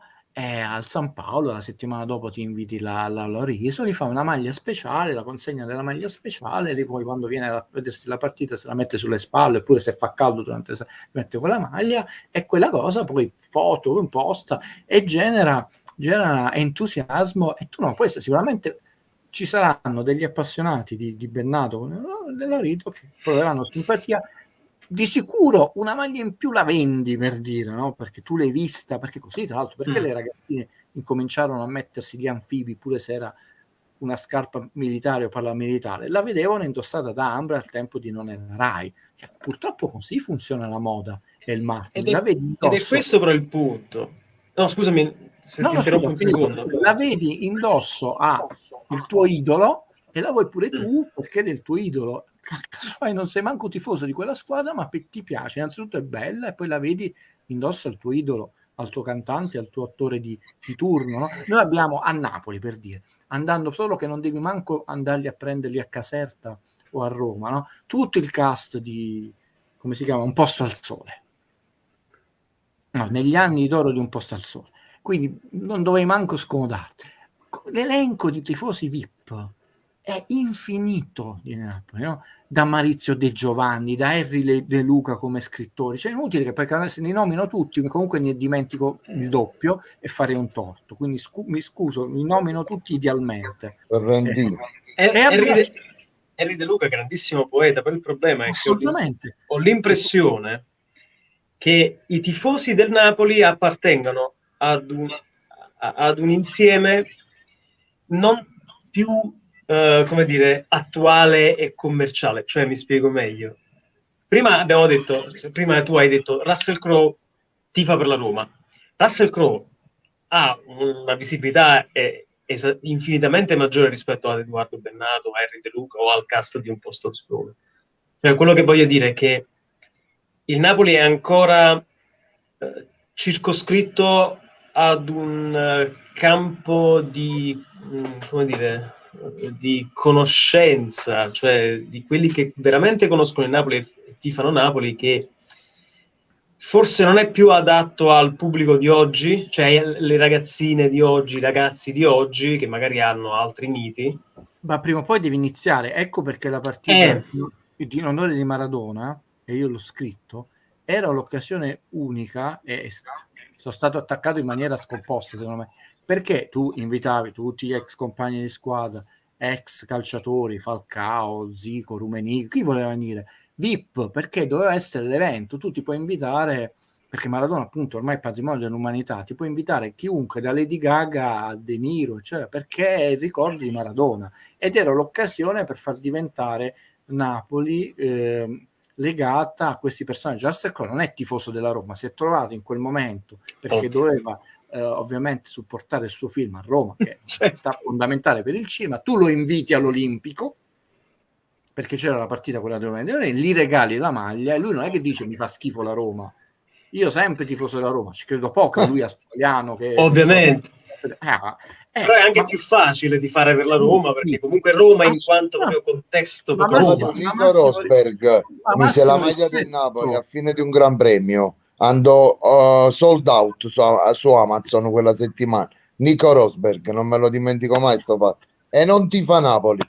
Però Ho se letto- tu non ho letto- inviti mai, non puoi sapere il risultato. Noi sappiamo, cioè se poi sarebbe buono, ottimo, deludente, noi sappiamo che non facciamo queste operazioni, quindi il risultato è zero. Questo lo possiamo dire. E non fu un invito di ADL, fu una Dovrebbero cosa sua essere- personale. Sì, no, ma ho letto pure tra i commenti che qualcuno ha detto che il cantante dei Pantera ha indossato la maglia del Napoli, cioè Phil Anselmo, vabbè. Comunque, Neck, Allora, Neck, scusa, mi ricordo per una chi non volta conoscesse Neck Pantera, si con la maglia del siccome Napoli, l'ho Neck. visto, una delle più famose band metal di sempre. Comunque, vabbè. siccome l'avete nominato, l'ho visto e l'ha visto soprattutto mio fratello, John Turturro venne a Napoli a fare a teatro, è venuto più volte, però aveva uno spettacolo bellissimo sulle favole, una cosa di una bellezza, Stanley bellissimo. Lui non è napoletano, non è di origini napoletane, però si innamorò della città, quindi è venuto come attore, però non di cinema, di teatro, a fare una cosa del Napoli. Ci sono legami infiniti. C'è stato un periodo quando Wes Anderson ha girato le avventure acquatiche del Zizou, girato tra Gaeta, Ischia, Roma, cosa,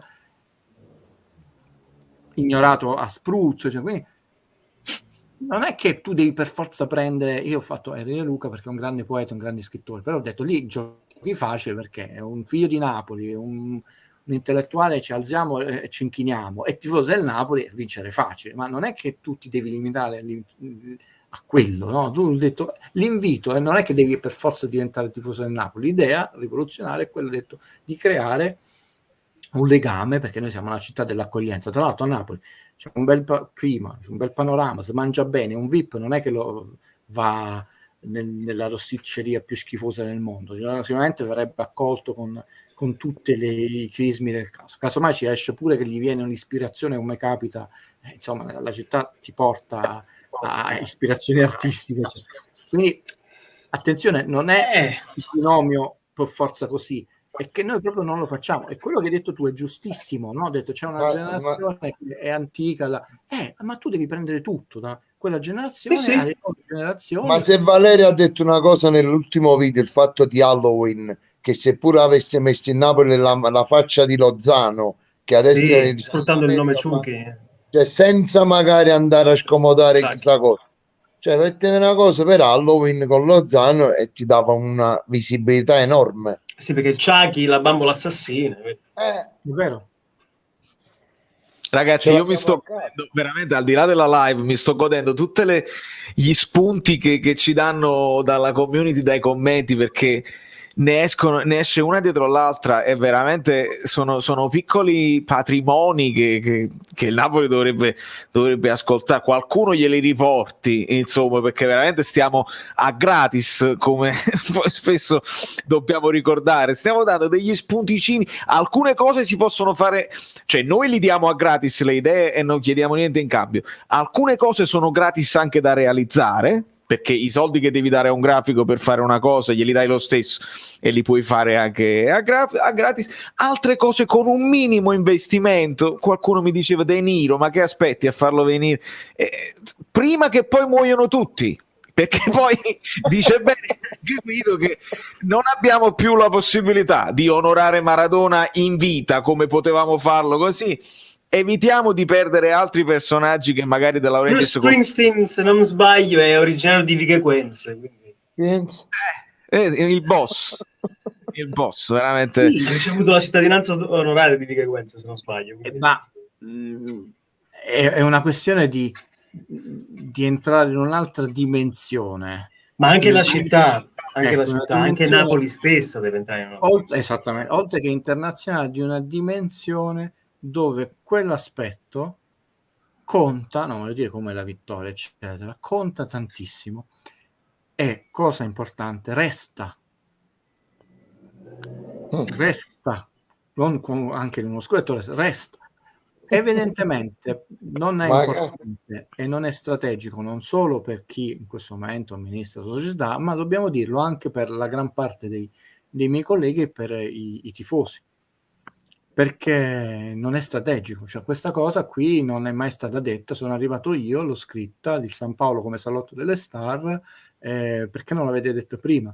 E tra l'altro lo dico con molta umiltà, non è che Guido Gentile si è inventato la cosa più innovativa e rivoluzionata nel mondo, ha detto è un frequentatore di altri sport, però pensate al tennis, pensate ai parterre di Wimbledon piuttosto di altri sport, quando inquadrano, no? Ha detto ecco chi sta a vedere le partite di tennis. Ultimamente c'era una foto dove c'erano sia Brad Pitt che Bradley Cooper e dietro DiCaprio a vedere una partita di tennis. Cioè, non è che Guido Gentile si è inventato il motore a curvatura di Star Trek. Prendo la parola per rispondere a Marco Borriello. Tra l'altro, prima di rispondere a Marco Borriello, vi faccio notare come Tore l'ha spiegata bene, cioè a sfondo unito il pattern si perde. Infatti nella seconda maglietta guarda che fanno, ricreano delle linee, è giusto? Sì, per cercare di spezzare un po' e alleggerire un po' il peso del logo che è. Ti voglio troppo bene. Aggiungo un'altra cosa. Tecnicamente questa maglia non potrebbe esistere perché c'è la scritta Inter. Ricordate che la maglia del Venezia con la scritta Venezia ha dovuto togliere il logo? Ma infatti se fosse questa che hai messo tu dietro è NAP, quindi esatto. Può succedere perché c'è la S? Perché risulterebbe Snap. Si va a creare un gioco di parole su quella dell'Inter. Comunque capito, è Sinter. Sinter è bruttissimo, Snap invece mi piace, devo dire la verità, perché Snap era un gioco di parole interessante. Marco Bonello dice: ma come possiamo ricavare da queste cose se la metà della gente allo stadio ci va con la maglia mezzotta? ADL lo sa bene, per questo non fa queste cose. Finalmente ha fatto una commento bella Marco Borriello, complimenti. Tutti applausi a Marco Borriello sotto i commenti, grande Marco. No, poi lui ne fa tanti, io non riesco a prenderli tutti. Roma, no, ma scherzo, ovviamente. Questi commenti sono accettabilissimi. Marco Borriello, Roma non è stato costruito in un giorno, nessuno di noi ha la pretesa che maglietto, però è un lavoro neanche lungo, nella media distanza, che secondo me, poi posso sbagliare, porterebbe frutti, comunque porterebbe qualità, visibilità e anche gioia. Ci sarebbe non essere fatto, allora. Se fosse per me che di quelle modifiche. No, dico, scusa, Attore. No, scusami. So benissimo che comunque anche con queste soluzioni ci sarebbe una fetta di popolazione che compra la maglia pure a 5 euro, schifosissima, slavata, che ci hanno tolto il simbolo Lazio e Napoli, ma noi non ci rivolgiamo a quella tipologia di tifoso. Noi vogliamo alzare il livello di qualità e poi, siccome siamo, almeno mi permetto di dirlo per tutti e tre, veramente democratici, a parte che uno non conosce le possibilità economiche delle persone, puoi fare quello che vuole, ma non deve essere un alibi. Questo però è un alibi. Siccome la gente compra la maglia pensate io non faccio nulla, no, niente. No. Sto mandando in diretta Voiello che compare. Vai. Nel frattempo leggo di Diego che dice: la verità è che della Notis parla sempre di innovazione, però che sotto è come funiculà di no grazie il caffè merenda nervoso. Straordinario. Dove dice ragione. Straordinario. Eppure Napoli dovrebbe cambiare molto. Io ho sempre, quante volte ne ho parlato pure con te, con gli altri ragazzi in Telegram. Dovrebbe esserci un cambiamento di pari passo tra squadra e città, ma proprio città, proprio a livello infrastrutturale, a livello proprio urbanistico. Proprio, cioè, tu devi coinvolgere proprio il turista, farlo entrare anche nei meandri di Napoli. Napoli mi duole dirlo, e io amo, ma Napoli te n'ha facciata bene. Via Caracciolo. Ma appena poi si entra dentro, e già pure il quartiere Santa Lucia, che sarebbe un quartiere bellissimo, però vai a notare che c'è qualcosa che non va. Poi non dico che uno deve in due pallonetto, oppure andare, che ne so, quartiere Stella, Urione Stella, però ci sono tante cose che andrebbero curate a Napoli, e anche tu devi far venire prima di tutto ancora più turisti a Napoli, e contemporaneamente devi sviluppare il Maradona, mi viene ancora da dirlo San Paolo, ma devi fare in modo che quello stadio diventi un'attrazione. Cioè, io qui vedo gli stadi inglesi di squadre che valgono decisamente meno del Napoli, ma sono stadi che sono straordinariamente belli, funzionali, e sembrano degli alberghi con scale mobili, ristoranti, bar. Ti posso dire una cosa, Tore, che poi io sono un inguaribile ottimista. Assolutamente. Anche se a volte pensano la gente di no, perché sono pragmatico. Io ho l'impressione che poi proprio chi si riempie la bocca di questo Napoli, mi riferisco a molti colleghi, sia il male di Napoli, perché poi certe cose, e arriva subito al dunque, avvengono molto più velocemente di quanto noi non possiamo neanche immaginare e sognare. Un esempio pratico: io che fin da piccolo i miei genitori mi hanno trasmesso l'amore per l'arte, Napoli ha uno dei più bei musei, sia perché è un ex palazzo reale, sia per la sua posizione, sia per i quadri che contiene, d'Italia, a Capodimonte, con un bel parco.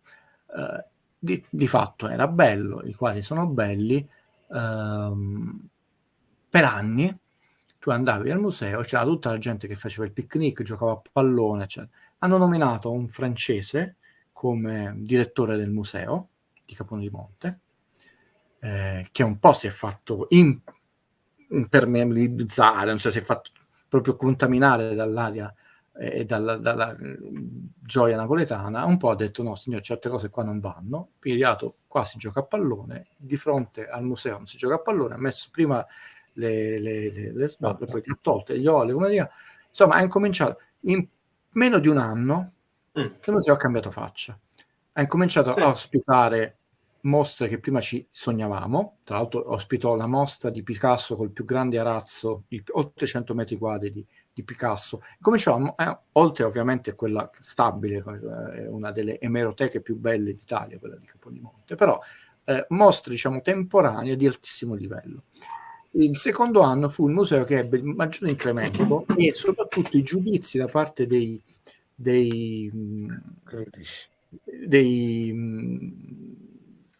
clienti, dei turisti più elevati. In 5 anni quel museo ha cambiato faccia.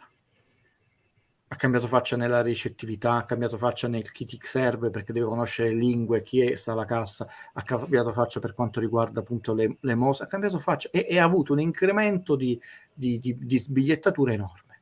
Non in 20 anni, in 30 anni, cioè, in un incarico che dura 4 anni, cioè, di questo. Tant'è vero che poi l'ha riconfermato. E ci fu una bellissima intervista di questo francese. Quindi una persona di fuori, che non ha guardato in faccia nessuno, che ha messo standard qualitativi, quello su cui batte Guido Gentile, elevatissimi, senza rovinare, tradire o andare allo scontro non solo con l'anima, ma con la tradizione partenopea. Però certe cose sono qualunquistiche, sono volgari, sono cose, non vanno bene. Non puoi vedere di fronte un museo con ex Palazzo Reale la gente che gioca a pallone. Ti crea un campetto e vai a giocare a pallone. Ci voleva tanto? L'ha fatto un francese. Detto. Quindi io sono sicuro che se ci fossero 4, 5, 6 direttive che io oggi ho chiamato qualità, no? sull'articolo del Napoli, stai sicuro che non fra 20 anni, quando ci siamo fatti vecchi, in un quinquennio l'immagine, il fatturato e tutto quello che comporta, e anche il potere politico, perché poi quando una società incomincia a contare molto da un punto di vista dell'immagine, e quindi quello fa 3 punti in più, incomincio a dire: io purtroppo è così, ho mostrato numeri alla mano, sei diventato pure tu più, non sarai mai la Juve, però pure tu incominci a essere detto l'intoccabile. Noi non iniziamo da nulla, e quello no, e quello no, e quello no, e quello no, però siamo Napoli, detto. Allora, noi abbiamo in casa un esempio di eccellenza portato avanti da un francese. Non ha snaturato Capodimonte, detto, l'ha solo reso più, diciamo, a livello degli standard dei musei internazionali. Sì. E c'è ancora tanto lavoro da fare. Rispetto alle regole. E c'è tantissimo ancora da fare, perché poi tutto il bosco di Capodimonte andrebbe curato, ma come tutta l'area proprio, tutta l'area attorno a Capodimonte. Esatto. C'è molto ancora da fare, però ho detto non è che ci ha messo 20 anni. No, certo. Grazie Valerio che hai fatto vedere Cardinal Vogliello. Sì, adesso lo riprendo. Nel frattempo diamo la notizia Ma quello sembra pure Silvio Orlando con la maglietta del Napoli. Silvio Orlando. Ecco, dicevo che... Sì, diamo la notizia in tempo reale. Pirlo, nuovo allenatore del Barcellona, credo che sarà immediato. Non ci sono dubbi. Koeman è stato esonerato, quindi è il momento di Pirlo. No, anche Gattuso. Perché Conte va allo United, vale, perché poi viene esonerato Solskjaer.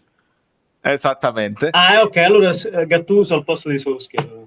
E quindi vediamo Silvio Orlando e vediamo quest'altra scena che invece non si vede spesso, dove ci stanno ti spiego questa scena. Fammela capire. È ancora più potente. Siccome, scusate, spoiler, poi Valerio mette la spoiler, il Papa ha avuto un malore grave, è in coma, il Papa è interpretato dallo straordinario Jude Law, si riunisce il conclave, e quindi sapete, quando si riunisce un conclave lo entrano in segretezza assoluta, si chiudono, non può entrare, non può uscire nessuno, e il cardinale, che ha ben 3 cellulari, con la Santissima Trinità laica, erano i 3 calciatori simbolo del Napoli, tra cui c'era ancora Higuain, tant'è vero che Paolo Sorrentino non sapeva siccome poi Higuain andò alla Juve, se modificare poi digitalmente la cosa, ha detto vabbè, lascio la coerenza narrativa, e lui è costretto a lasciare i telefoni. Ovviamente, siccome Sorrentino è tifoso del Napoli, non è un caso che i telefoni del cardinale, che pure lui è costretto, Vogliello, interpretato da un grandissimo Silvio Orlando, sono girati dal lato della cover, e noi vediamo che la cover è quella del Napoli. E questa serie è andata in giro per il mondo, perché è prodotta anche dall'estero. Il produttore, uno dei produttori, era proprio anche Jude Law, ed è meravigliosa. È una furbata, è una bella furbata. Pensa se la scritta c'era la scritta LED senza la macchia di pomodoro. Pensa che meraviglia. Non ci fa pensare. Tecnicamente si chiama biscotto. Però Valerio, questa cosa qui ci tenevo a farvela vedere, tanto per augurare il meglio a Paolo Sorrentino. Per ora il film proposto, e attenzione agli Oscar, molti dicono il film candidato, no? È quello italiano proposto come film italiano agli Oscar, deve ancora entrare nella 15ina finale, e la 5ina finale verrà annunciata il 8 febbraio, quindi non facciamo questo errore che spesso sui media italiani viene il film candidato, no, l'Italia propone questo film, ok? Ma noi sappiamo se quella maglia fosse stata distribuita in maniera più capillare negli Stati Uniti d'America, visto che è una serie che ha fatto il botto, tant'è vero che subito gli commissionarono la seconda. Nella seconda lui ha alzato il tiro, ha preso, oltre che Jude Law, il signor John Malkovich, scusate se poco per dire. Non lo sappiamo, perché manco Valerio aveva facilità a trovarla. Quella serie in Italia non te la freghi nessuno, perché è troppo raffinata come serie, ma ragazzi, è un uomo ormai Sorrentino che guarda a un altro mondo, non solo il mondo piccolo italiano, ma un mondo internazionale. Uno che prima aveva fatto un film con Sir Michael Caine, 2 premi Oscar, con Harvey Keitel, ha fatto un film, adesso deve chiuda l'accordo il film con Jennifer Lawrence, che è un'attrice emergente, ha vinto pure già lei un Oscar. Parliamo di un fuoriclasse, quindi non è che viene visto da 4 cani in Italia, viene visto in tutto il mondo. E lui questa maglia del Napoli l'ha portata in tutto il mondo con The Young Pope. Signori, io vi voglio baciare tutti uno per uno, quelli voi che ci mettete la faccia, e quelli che ci ascoltano, e quelli che ci commentano. Enzo Cioffi però dice una cosa giusta: bando alle ciance, domani c'è il Bologna, pensiamo ai Felsinei che dura. Quindi voglio un commentino al volo, un pensiero datore da Fabio e poi da Guido prima di chiudere questa live. Un occhio a Bologna, paure, fiducia, problemi, formazione, pronostici, quello che vuoi. Benvenuto Vincenzo, vai Tore. Vorrei che Mihajlovic mangiasse ancora più Ferrielli. Bravo. Così Sì, potrebbe sentirsi anche un po', può avere la possibilità di sentirsi un pochettino fiacco, un po' stanco e non essere troppo attento alla partita. Appesantito, perfetto. Infatti Fabietto. nella conferenza ma che mangiano a Napoli che Osimhen va così forte? Che gli date da mangiare? I friarelli? Pensano bellissimo. Io vorrei vedere, non so, magari parlo utopicamente o magari da PlayStation, vabbè, ma un Osimhen sulla fascia in Mertens centrale. Io ho avuto, diciamo, mi sono guardato un po' di partite, diciamo, highlights. Ho visto che ogni volta che Osimhen attacca sulle fasce, il Napoli crea doppia superiorità numerica, anche perché poi quando lui rientra, ovviamente centralmente è immarcabile. Allora, secondo me, partendo da una delle due fasce, ma io non ti parlo come titolarità del ruolo, ti parlo come magari uno schema offensivo. Momento per disorientare. Esatto, magari che ne so, sposti Mertens al centro, Osimhen a destra, secondo me questo potrebbe no, ma potrebbe proprio spezzare la difesa di Mihajlovic che gioca a uomo, sì, anche lui, però la difesa del Bologna è molto più forte di quella di Torino, Roma, eccetera, eccetera, che sono squadre che sanno salvare. Forse non lo so, ho detto una baggianata, ma secondo me lo vedo in alcuni frangenti della partita una cosa fattibile. E domani la vedi dallo stadio? Ah già, mi riscordate, voi lo sapete, voi già lo sapete, domani finalmente torno allo stadio. Nessun amico Bellini ha accettato il mio invito sul gruppo degli abbonati, io l'ho lanciato. Vabbè, chi sta fuori? Io ho detto chi vive a Napoli, almeno venite con me allo stadio, magari rappresentiamo il canale. Però se c'è qualcuno che ancora vuole venire degli abbonati, contattatevi che ci andiamo. Però mi raccomando, Mani, portati pure delle finte cuffie grosse, fai tipo Tonino Carino da Ascoli, no? E non lo so se Valerio domani farà la live, non so niente ancora. Sto un po' stretto con i tempi, probabilmente uscirà solamente la reaction e se mi mandi, probabilmente Fabio mi potrai mandare a fine primo tempo un saluto. Non spoilerare niente, poi parlarmi a te, non spoilerare niente. Siamo pochini. Ti dico la mia perché in base anche a quelle che sono umili sensazioni, stavo aggiornando dei numeri che adesso poi vi dirò. Mi aspetto una partita molto diversa dalle 9 che abbiamo fatto, tanto per cambiare, perché il Bologna è una squadra diversa da tutte quelle che abbiamo affrontato, anche nello stare in campo, una squadra anche discontinua, perché poi quando ha sbagliato la partita l'ha sbagliata proprio male il Bologna.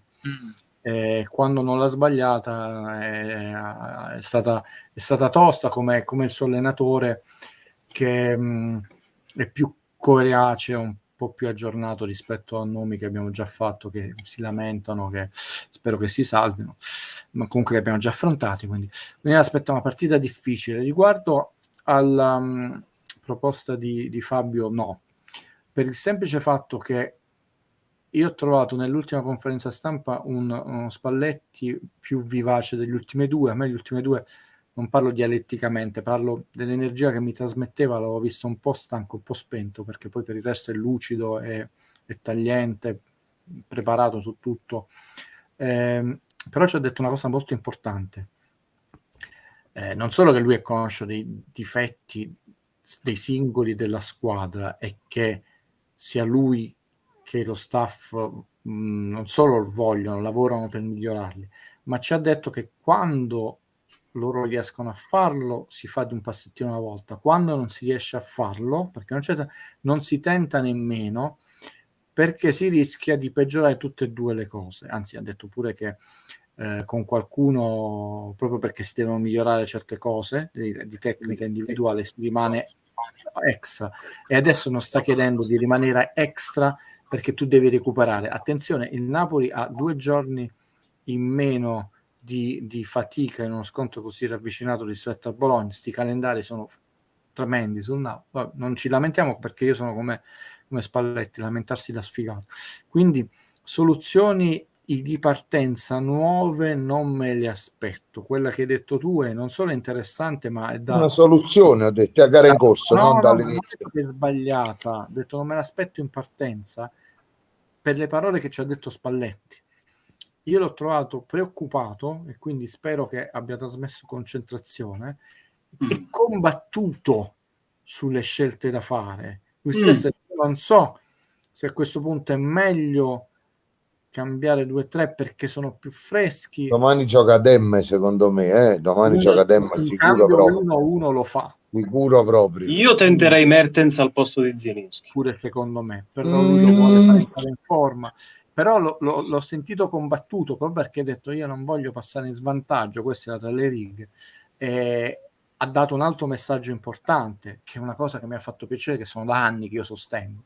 E lì però lui ha detto una cosa che non viene mai detta, è difficile entrare nella testa dei giocatori, nel senso che un giocatore dovrebbe essere intelligente, che se io gioco all'ultima mezz'ora e dove le squadre sono un pochino più stanche e più aperte, addirittura io posso fare più, scusate l'espressione, più bella figura, perché comunque sono facilitato se entro concentrato rispetto ai primi minuti dove tu mi marchi allo stremo uomo su uomo. Però lui ci ha fatto capire che non tutti hanno questa intelligenza da capire che è meglio detto. Infatti Politano spessissimo come titolare è abbastanza anonimo per tutta, quando è entrato però voglioso negli ultimi minuti, ha fatto di tuo spesso gol negli ultimi minuti e per forza perché le squadre sono più aperte. Ma infatti domani non gioca Insigne, domani gioca la zona a sinistra. Un Bertoni ha detto che Insigne è inamovibile sempre. Domani non gioca titolare. Però Spalletti ha detto che sta bene, che non ha domani gioca Insigne, cioè mai viene sostituito al 70esimo, ma sarà una partita, ragazzi, dura, a meno che il Bologna non la sbaglia, come succede, hanno presi 6 mi sembra dall'Inter, quando la sbaglia il Bologna la sbaglia, però l'ho detto più volte a Valerio in settimana, lo so che il Bologna non fa notizia come la Juve, il Milan, l'Inter. Domani è una partita che pesa 5 punti. Sì. 5 punti. Hanno vinto tutte, tranne la Juve hanno vinto tutte oggi. Bisogna approfittare col Bologna, per forza, assolutamente. Siccome la nostra rivale l'Atalanta non puoi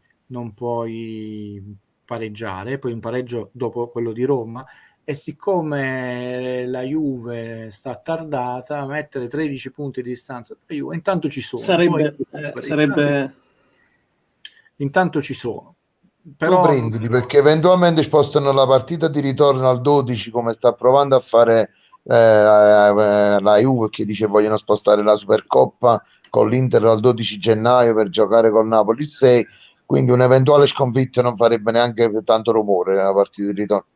Quello che possiamo dire è che non abbiamo preconcetti, che le parole del mister sono parole che non lasciano dubbi, quindi non ci potrà essere, ma nel caso facciamo esclusione ci sarà, ma dal mio punto di vista non ci potrà essere assolutamente nessun attacco, non l'ha preparata, non erano concentrati, come si chiama?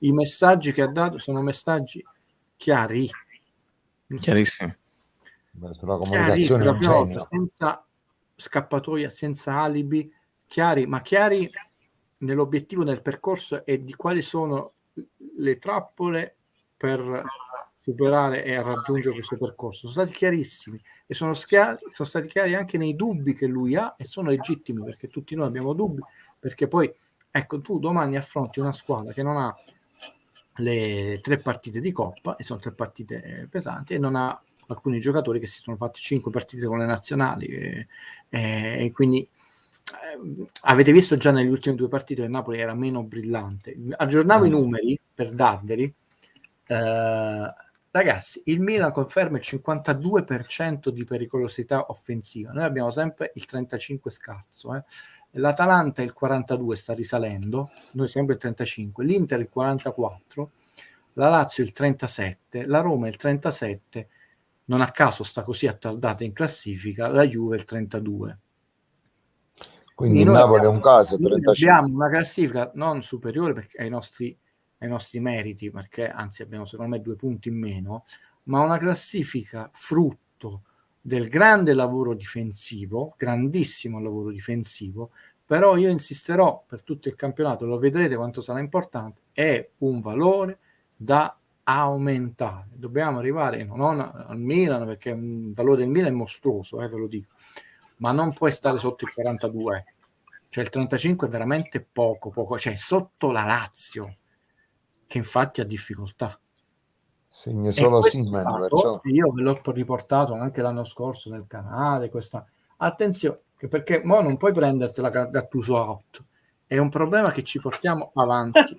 Allora vi saluto con un ulteriore dato, perché è chiaro che se tu hai il giocatore più rappresentativo, che da anni è quello che tira di più in porta, Insigne, tranne i 2 anni di Cristiano Ronaldo, e Insigne c'ha lo 0% di percentuale a questo punto, perché ha tirato gli stessi tiri nella partita di oggi di Immobile, 0 gol, e ha 17 tiri fuori e 13 nello specchio, quindi manco, diciamo, quei 2 pali.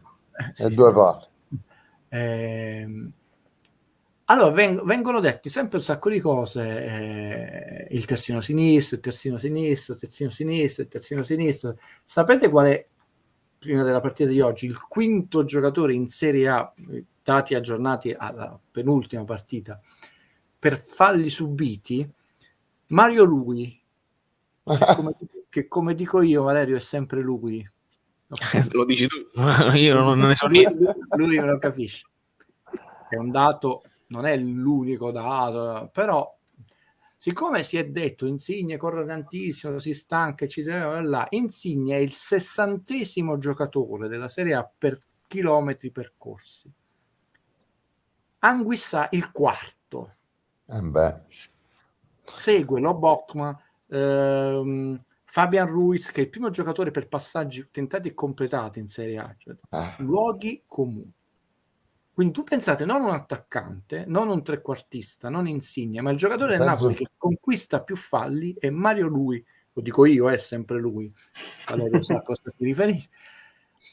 Allora, una squadra di calcio è fatta da una squadra di calcio. Tutti sono importanti. Ecco perché la Juve in questo momento è in difficoltà, perché ci riempiamo le bocche, soprattutto il sito che mi attacca, di Chiesa. Chiesa non torna, Chiesa non difende, l'abbiamo visto anche in nazionale, deve migliorare moltissimo la fase difensiva. Grande talento, un crack, quello che volete, ma non è ancora un giocatore completo.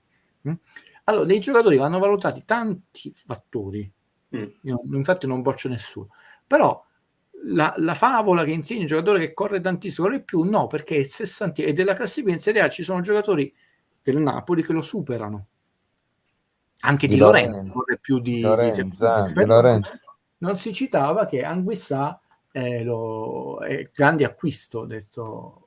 Allora ci sono tanti fattori che vanno valutati, chiaramente a passaggi Anguissa è il terzo, scusa, non dicevo una cosa, è Lobotka il quinto, Fabian Ruiz il 15°.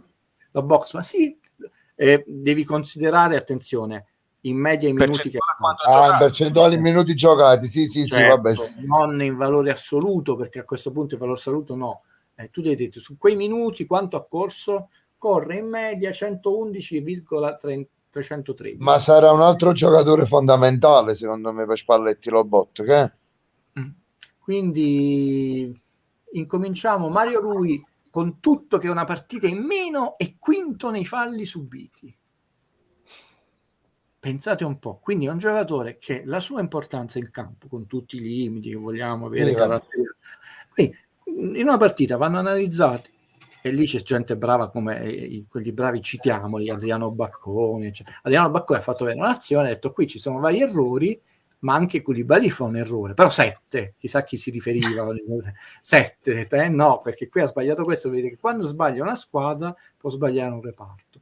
Allora nel canale di Valerio adesso non è mai successo, noi i tesserini li lasciamo a chiunque e tante cose sfuggono a me, io non sono Dio, sfuggono a Valerio e tutti devono fare dare il loro contributo, però il calcio, strappiamo tesserini, il calcio è bellissimo, ma è bellissimo proprio se lo si studia con più organicità e più serenità e stracciando meno tesserini in giro. Signori e signore, grazie a tutti. Con questo messaggio di Falco, se avete dei like residui, ma quello che ho visto è che i numeri sono stati consistenti per essere un Mercobellì, che quindi è un giorno nuovo, numeri che sono rimasti attaccati allo schermo. Ringrazio tutti i moderatori, tutti quelli che hanno partecipato. L'amico Losco Ci diceva vediamo il 19 dicembre, che è martedì. ci vediamo il 19 dicembre con tutti, sicuramente. Un Perché noi abbraccio parliamo solo di arbitri. solo e ci dobbiamo vergognare. Vergogna. Sotto al microfono. Si vergogna pure qui. Siamo 5 minuti di scuorna rinda all'angolino, detto così, proprio bello. Tore Falanga. Buonasera e grazie a tutti.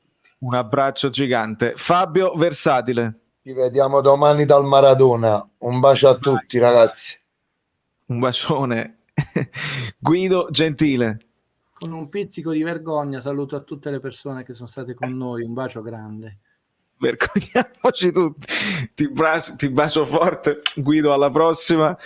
E saluto tutti quanti. Avevo letto un messaggio su Unas e su Gulam. Unas è ancora infortunato, Gulam ci ha detto Spalletti che sta recuperando ma ancora ha bisogno di tempo, ragazzi, quindi dobbiamo andarci piano. Purtroppo ci abbiamo Mario Lui che sta facendo di necessità virtù, quindi va bene così. Vi bacio fortissimo, preparo la sigla perché sennò con la maglietta Snap, che comunque essendo bianca a me piace, c'ha ragione però Tore, cioè questa è la cosa importante, le competenze specifiche, la tecnica, sapere tecnicamente di cosa si parla credo sia la cosa più importante. Poi dopo c'è il gusto, ci sono una serie di altre cose che però sono individuali e personali. Grazie a tutti, vi bacio forte, ci vediamo domani per la partita, perché c'è già la partita, vediamo la live, non lo so, voi state tuned, iscrivetevi a tutte le cose belline, sigla.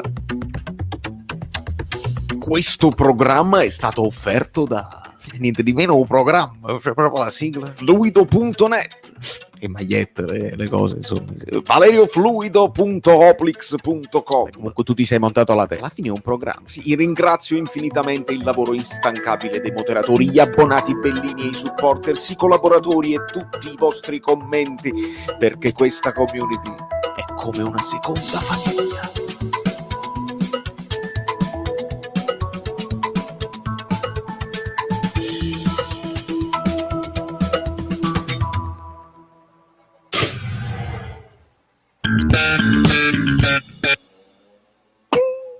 Ho visto una cosa, comunque è finita, cioè non è come la Marvel che uno resta nel cinema. Ciao.